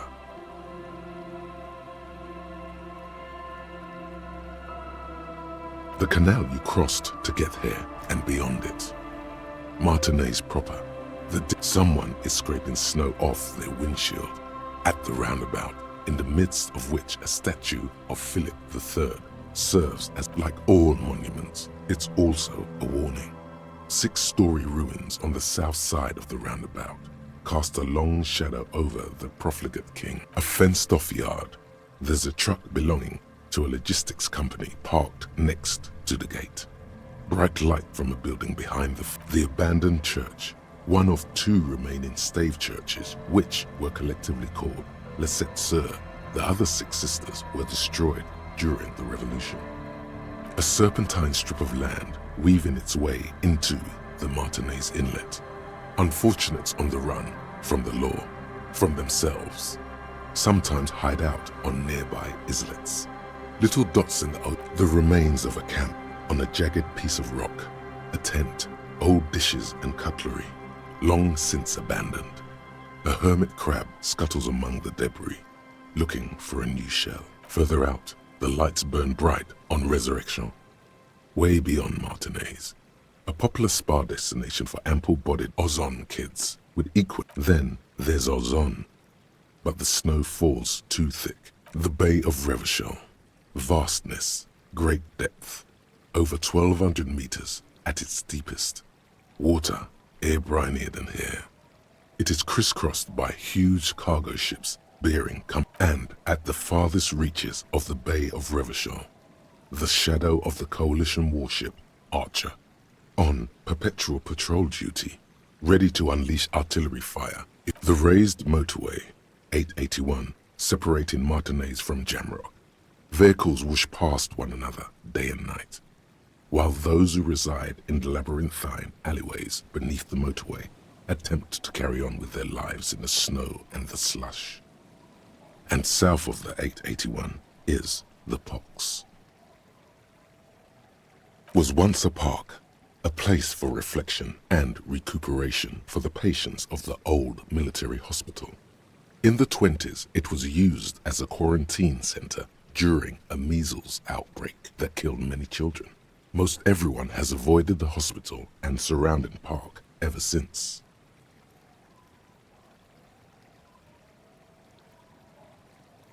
The Pox is completely wild now. Evergreen thickets covered in snow and industrial dust. Feral dogs and even wolves roaming in packs. The police try to keep the deepest corners cordoned off. Heavy drug users do slip through and hole up in the old military hospital, hoping to find something to get high on among the hastily abandoned supplies, or just to overdose in peace. A line of motor garages with armored carapaces hunched in the cold. A mechanic is hard at work, patching up bullet holes in the side of a Capri 40. These are the garages of Precinct 41. Snow settles on the roof of the repurposed silk mill, serves as your station. Around you, the snow continues to fall. To the west, the ocean swells. The stairs descend to central Jamrock. A man named Cooklove has a snow-covered stall there, in the market across the bridge. He sells kebab infested with fly larvae to your colleagues who believe eating it will make them immune to food poisoning. Snow falls on the utility district, the library, the florist, the Sarah Mauritian restaurant that offers homemade wine, and also on the brothels and drug dens. And all of this built around a lake that formed in a meteorite strike. At the center of this lake, there is a little ship. There are lights at the bottom of its hull. They are lights directed to... A chill comes over you, crawling down your back. The sand under your feet is wet.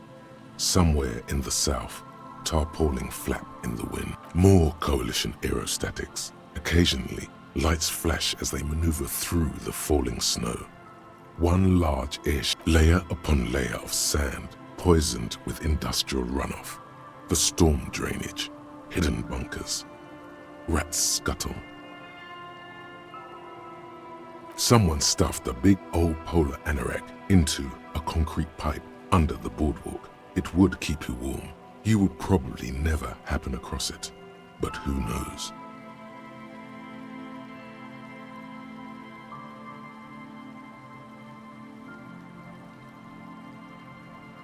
We should keep moving.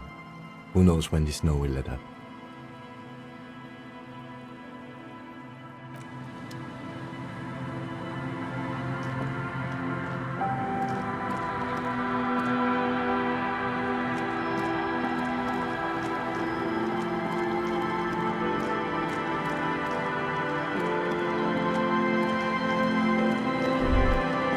You see that seagull up there? Remind you of anybody?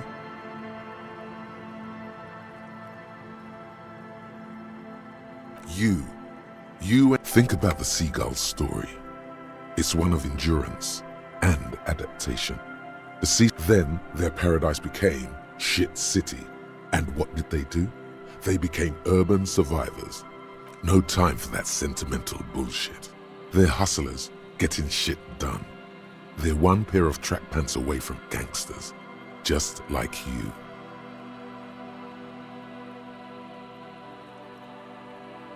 You have. The body remembers. Exactly. The seagull does what it takes, and so do you. You've got that same spirit in you. When the time comes,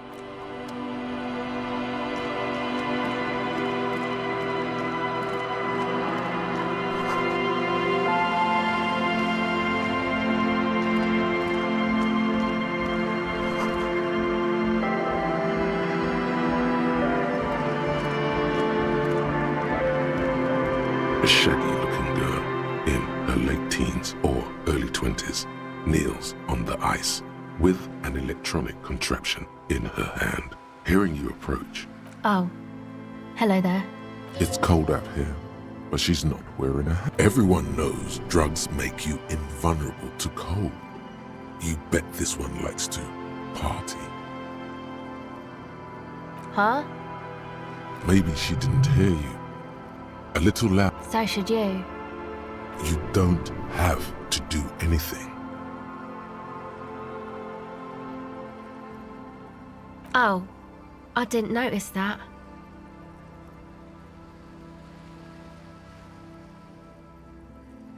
Yeah, well... Look man, fuck the hat. Your pulse rises. I'm sorry I said fuck the hat. I was constant. My whole family swears and it rubbed off on me.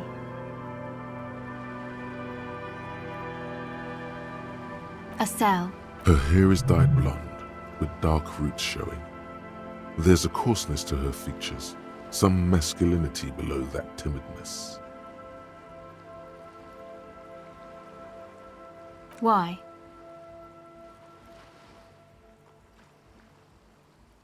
Okay. This is a portable recording device. It's for field recording. Low quality, but still. Actually, just one wire. I picked on it till the braiding came loose. The wire leads to a contact microphone. A contact mic records sounds from inside things, like this ice. Nice. You could maybe bug someone with it. Wiretapping.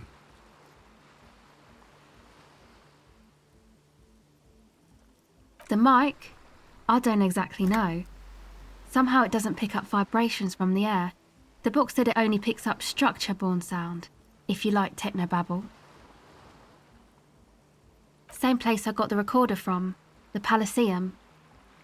Oh man, you haven't been to the Palaceum? It's the coolest place in this whole drug-addled shithole. It's a music club and a synthesizer workshop on Boogie Street in Jamrock.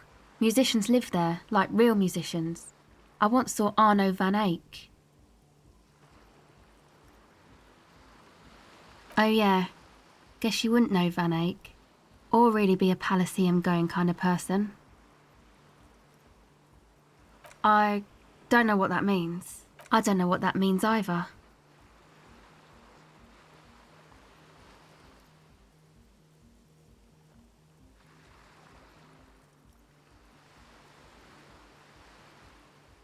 She breathes on her fingers.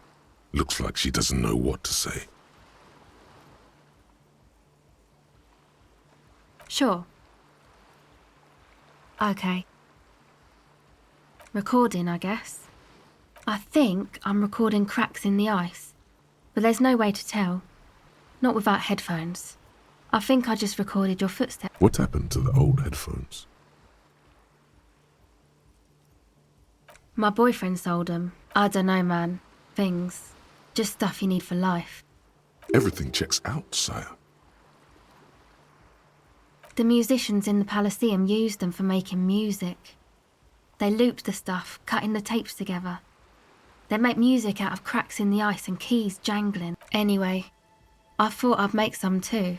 It's supposed to be, like, a music place anyway. The girl is cold all of a sudden. I don't really know what I'm doing. They use synthesizers too.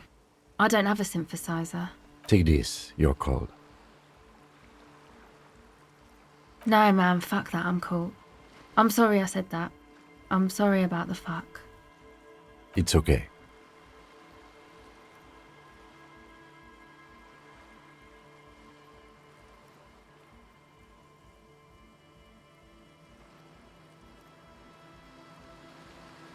Thanks.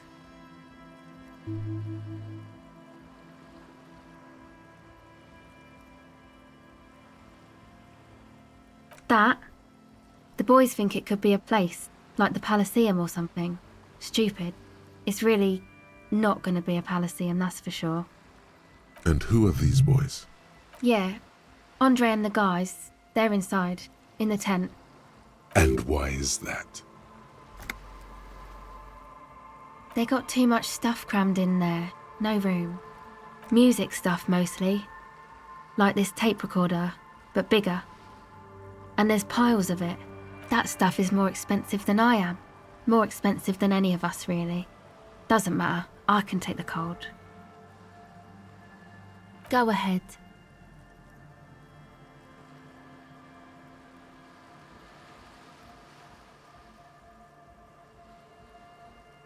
It's supposed to become like a club for anodic dance music, like that new style of synthesizer stuff they play at the Palaceum. Except that, yeah. The floorboards are twisting, and the shooting beams are slowly cracking, like bones, far east of the Golden Delta, beyond the industrial port. There will never be a club for anodic, not in a million years. You know, anodic, cathodic, music that's made with electronic instruments. Synthesizers and tape consoles, microcomputers too. Anything that uses electricity, but isn't guitars. Also found sounds, stuff like that. I know, it's not my idea. Andre and the boys found the place. It was supposed to be deserted, but now they can't even take it. Hey, don't get me wrong, but you're cops, right? Okay, well, maybe you could talk to Andre and the guys, because there are some strange things going on in that church. If you're police, you should look into it, right? They're inside that thing there. Would be cool if you did. Was there something else? No, not really, no. It's Noids.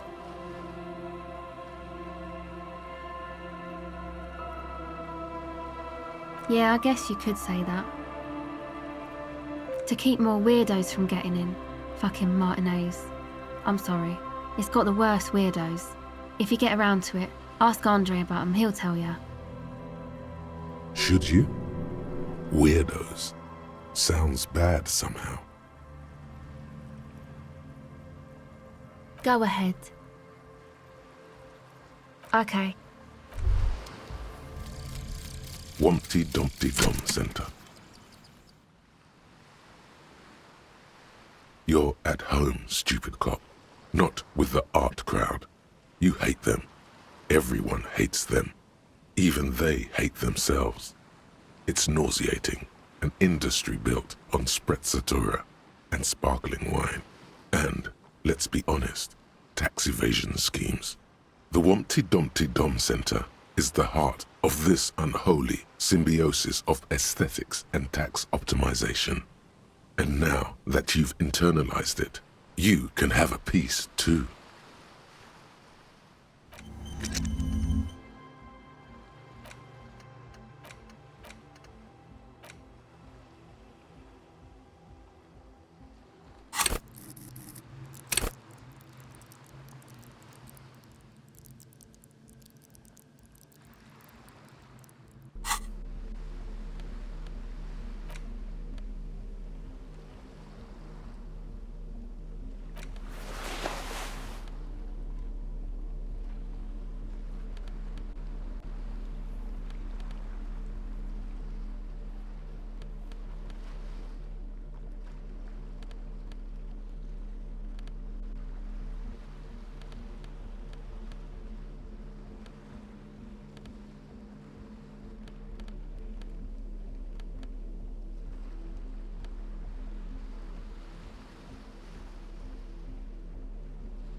Hello again.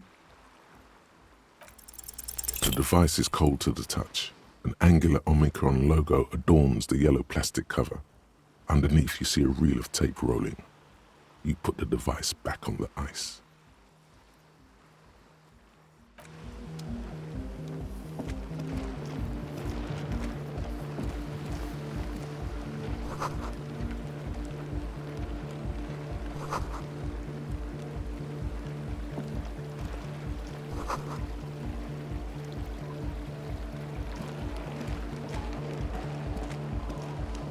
The tent is just tarpaulin fabric covering a pile of stuff.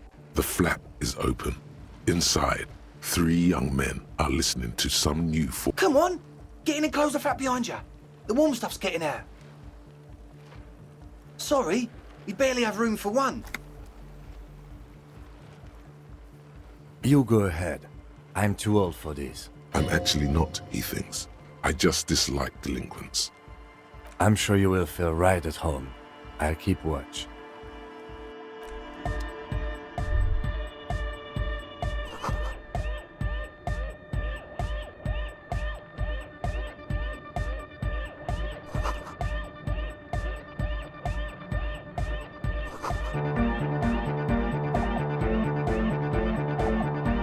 A young man with peroxide blonde hair holds up a Harman Waushi tape player, nodding along to the music. He looks at you with a knowing... Hardcore! It's hardcore! Skibbity, skibberdanger. I am the rearranger. Could there have been a right way out of this garden of forking paths, you think? The young man with the... This is hardcore. Hardcore! Hardcore to the mega. Internally coherent. All core! All right! Yeah!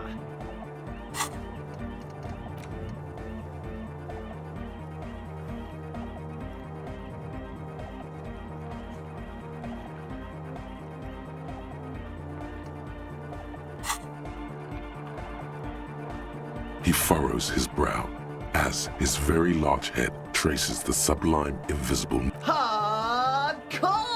Ah!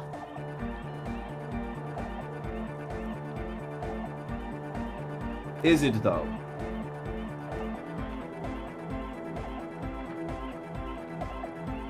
But is it? I mean, really?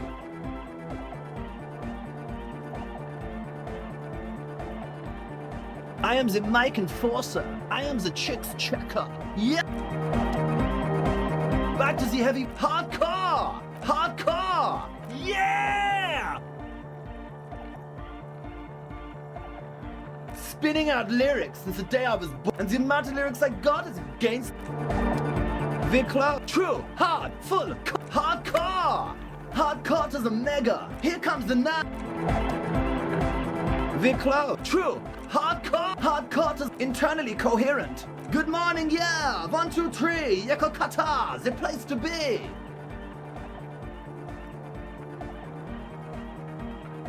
Yako Kata. Viclo, true, hardcore, hardcore to internally coherent. All core, all right. Gotta get the people going. I'm the party boy, it's my job. Hardcore party 25/7 beyond the Viclo, true, hard, yeah! Lucky Ersky. Viclos, true, it's hardcore. Skibbity. Viclos. True, hardcore, yeah! Spinning out and the mountain. Viclos. True, hard, full, hardcore, hardcore to the internally coherent. All core, all right. He furrows his brow. Hardcore! Ah! The question is, what is the question? But there was a question? We're close. True. Hardcore. Internally coherent. All core. He furrows. Hardcore. Ah! The question is, but there was no question. We're close. True. Hardcore. Internally. All core. He furrows. Is it though? But is it? I mean, really? No, but seriously, I'm a bit worried it isn't. The skin on your back is crawling. For a second, you can't even hear the music. There is a hawthorn tree on Rue de Saint-Ghislain. Right, don't be alarmed. Everything is okay. He isn't actually worried. Everything is still super hardcore. What he probably means is, it could be even more so. There's nothing wrong with it. I'm still in love with the hardcore. Sometimes I just feel like anodic music is in its infancy, you know? For example, take this Arno van Eyck jam I've been pumping for the last month, and will continue pumping for the rest of 50. Isn't something holding it back from being hyper? It's like it's only ultra. I think it's super hardcore, but you're right. It's not hyper hardcore. Fuck yeah! I knew it! No nation, but transnation! No war, but class war! Don't be a lunatic. Of course he isn't. Jermaine here just yells random things. Odds are, sooner or later one of them will come off as fault reading. Yeah! Unless you were thinking Revashole imperative right now. Anyway, I've had a similar thing happen with eggs yelling. I know what you mean. Hardcore superstar! Yeah! Dark hardcore! Jermaine Egghead! Basically, yes it is. Lungs are for love! When Dolores Day was anointed innocence, her lungs started glowing through her body. For the world loved her, and she loved it back. Yeah! I think so. Rhymes that keep their secrets will unfold behind all right. You see a youngish man bleaching the tips of his hair with a toothbrush. He puts the toothbrush down and extends. Hello, I'm Andre. It's a pleasure to meet you. His grip is strong, sweaty, and warm. He's trying to project and inspire confidence. This is my posse. The young man with earrings looks at you suspiciously. And Egghead. Egg! Together with a Burger, who's out there right now, doing some seriously progressive sonic experimentation, we like to think of ourselves as music venue organisers. We have many in the pipeline, officer. You see, we've been all over Jamrock North, prospecting for real estate to establish a new venue in. Also for talent. Yeah, thank you, Egghead. And while there is no shortage of raw, unfettered talent spinning tapes in Jamrock, we've had rotten luck with the real estate part. Place is a shithole. I apologise for my friend Noid's potty mouth. I realise this is not how you speak to a police officer. He has authority issues.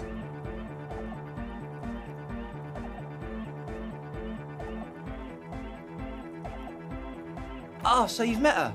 Good. Yeah, it's a matter of occupied ecclesiastical property. I bet you've noticed the derelict hive of narcomania on the... I'm talking about the church. And I'm not exaggerating. Even a place of spiritual refuge can become a magnet for all sorts of dopeheads and burnouts if left unattended. Dopeheads! Burnouts!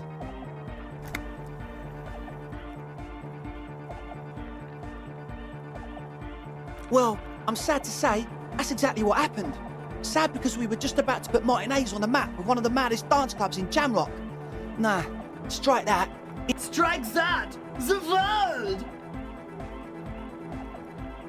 And sadder yet, because the dopeheads and burnouts hold up in there are the worst kind. He leans back a little, watching you with a steady, serious gaze, letting you imagine just how bad those dopeheads and burnouts really are.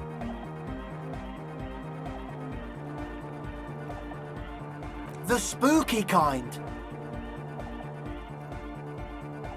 I was hoping you would be the judge of that, officer. All I can say is, their spookiness is the kind that keeps us from restoring this church, and also, they don't eat or clean the building. Shit's gonna collapse.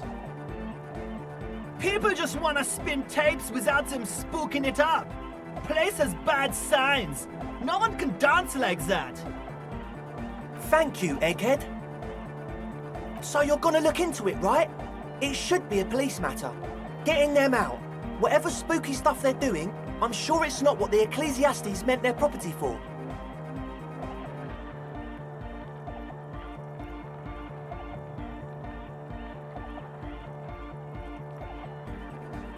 All right, man.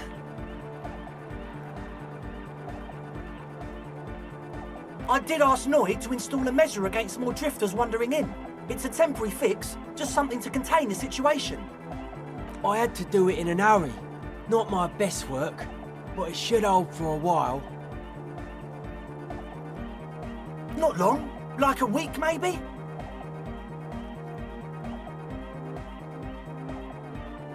I'm super sure they're alive. I mean, come on. I'm at least 90%, maybe 85% sure they're still alive. Okay, I'm sorry too. I guess it wasn't very hardcore of us to just lock them in like that. Of course. Noid, only if he promises to look into the spookers in the church. Officer, I apologise. Noid doesn't always understand the joy of giving for the sake of giving. I think it may have some... Damn it. Take it. Don't you just want to see what's in there? Brilliant! Noid, the key! All right.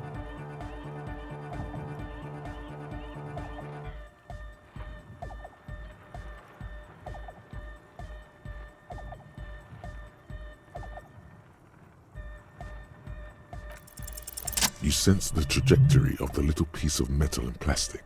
The object makes a small ringing sound as it approaches. Ka-ching! The key hits your palm. The speed freaks nod to you approvingly. The speed freak nods to you. Sure, man. Tell us what you want to know. Let's do it. Truth is, I don't really know. None of us do. I don't even know how many there are. All we've seen are glimpses.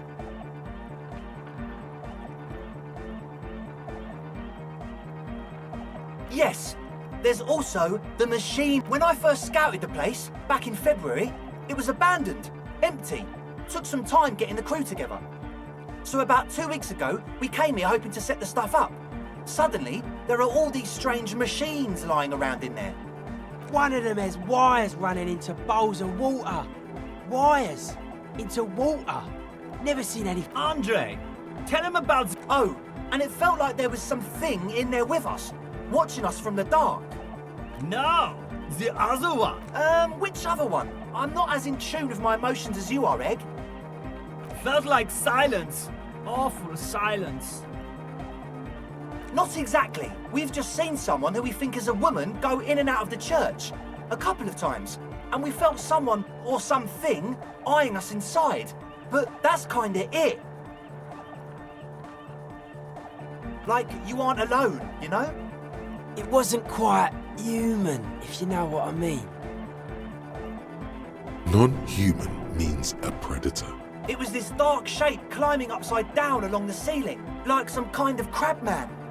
Yeah, you know, the way it was climbing up and around the ceiling, like a crab. It was stalking a cell, exhibiting ambush behaviour. Crab man! Yeah, totally. I mean, I didn't personally see it. Estelle was alone that time, but I believe her. If she comes out running and says there's a crab in there... So he hasn't even been in there lately. Is he afraid?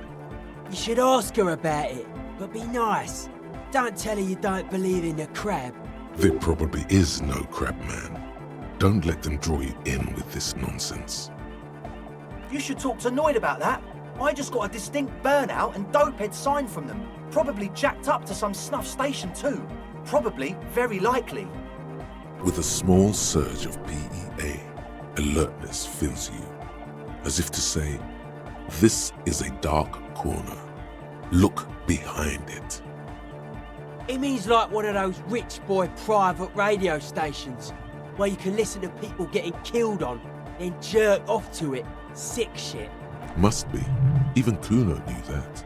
Not that we would know anything about that. Noid just likes to relay stuff. We're getting derailed here. In short, you can tell to Noid about the machines. He'll tell you more.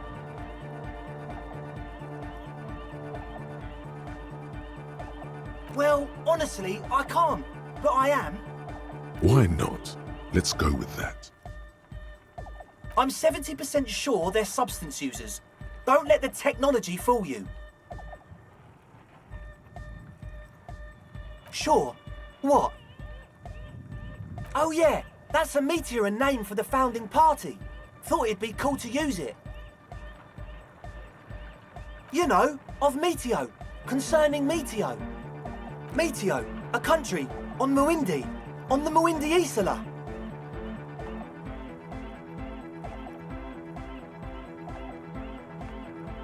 Come to think of it, I've never really looked them up, you know. I can't give you a precise definition, but they're a very powerful religious organisation. And they have roots in ancient mass society. And they're the custodians of the Pericarnassian Church. Plus, they anoint the innocents. They, like, made the innocentic system, no?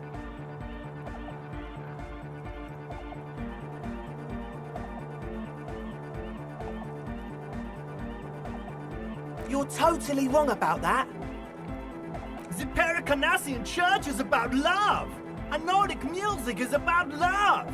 I got love for my Pericarnassian posse. Love is the relay out of death. We dance. Love is hardcore. Unity. Unity. Make some noise for my Insulindian posse.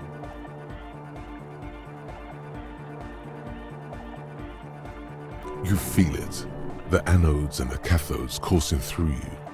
Your big toe starts tapping along to the base, as if testing the waters.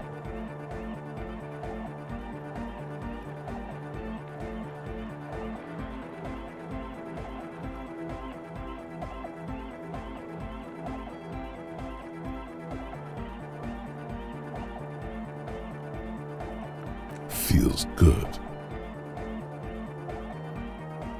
Oh yeah, he's coming around. You're getting it. Your posse's like your people, man. Like you got your cup posse. You look out for each other and you party together. And where is your posse, detective? Nothing comes to you. The world is silent. Are we? Yeah!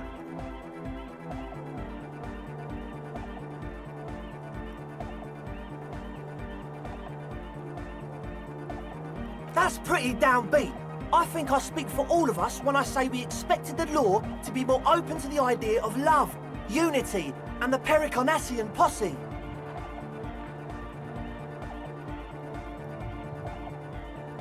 Well, we're sorry too.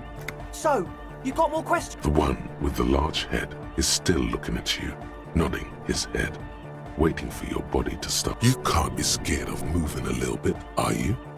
Get the grind on. Yes. What? Yeah, good to have, bitch to carry. When I first scouted the place, I did some reconnaissance. I'm not sure the church even has running water. Oh. It's the one they sell at the fuel station.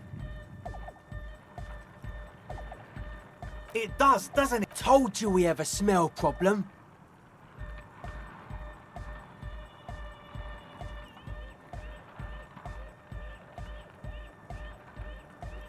Ether? I don't smell ether. No. He sniffs the air. It doesn't take a forensic scientist to guess it's drug-related. They look and act like the kind of guys who've done their fair share. However, their breathing is regular, their jaws stay put and their pupils aren't dilated. So, not under the influence right now. The what now?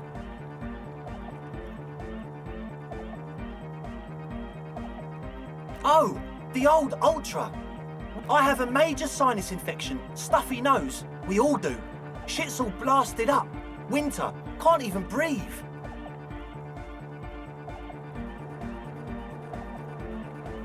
Yes, that's all Nosafed's doing. Without the Noser, I'd... Nosafed is the shit. Yes. What? He nods enthusiastically, no doubt a little relieved. As always... Hey, so we've been monitoring you internally, and now we know your copo type. Yes, guess what's yours?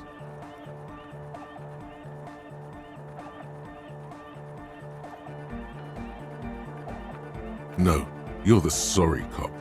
The cop who's sorriest. Let's make it official then, shall we? Oh, you know, Apocalypse, Superstellar, the advanced interesting cop, liquid shadow cop. But you're too sorry to say those things. So, here we go? What? Jealous of the sorry cop? I think they'll be fine. Don't worry.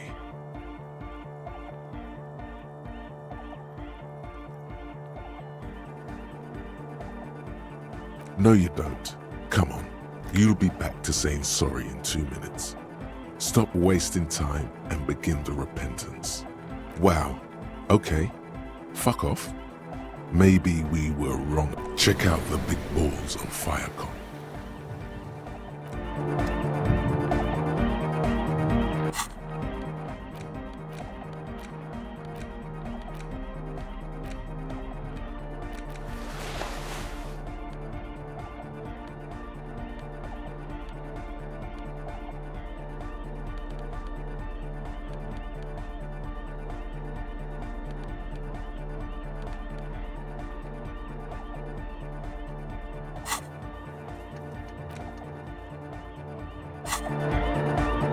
boy again.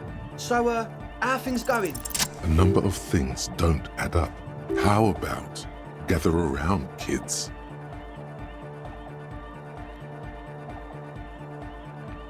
The young speed freak puts down a busted the one with the large head. Their would-be leader is less amused.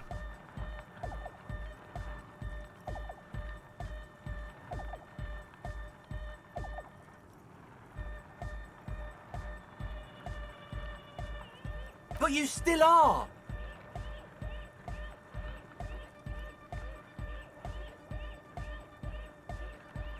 What happened?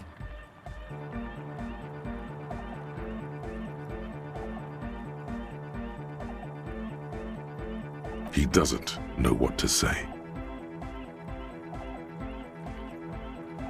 The young speed freak is silent.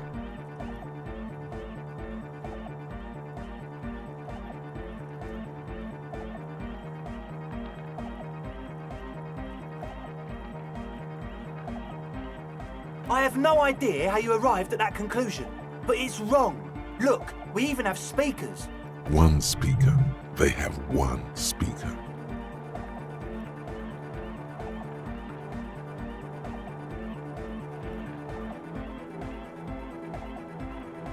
What do you mean, friend? It's a one-speaker system. It's monodynamic. You wouldn't know the first thing about sound reproduction in anodic music. Other speaker. What do you know about spinning tape? Nothing.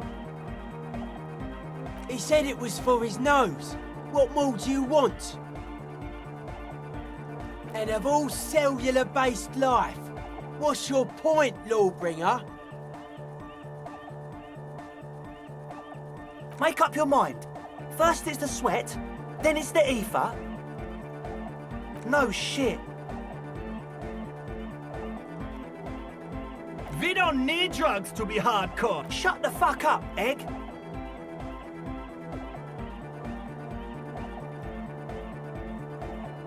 Climb down from the equestrian monument, cop man.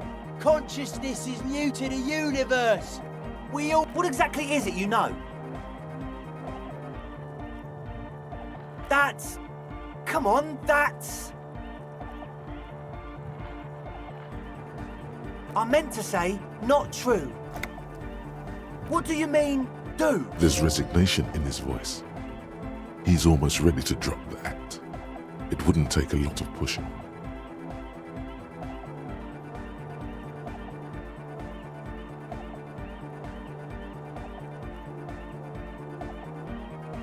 What do you mean by lenient?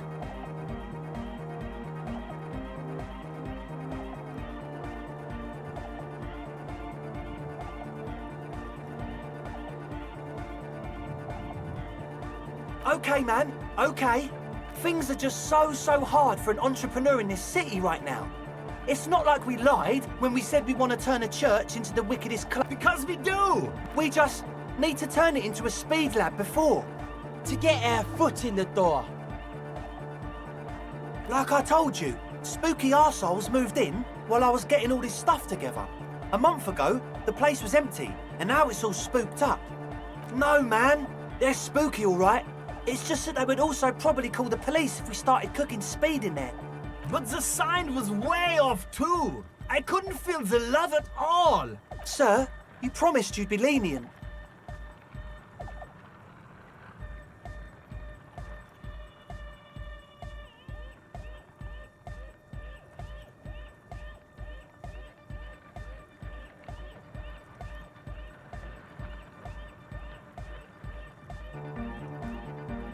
We can continue on an amiable path, right?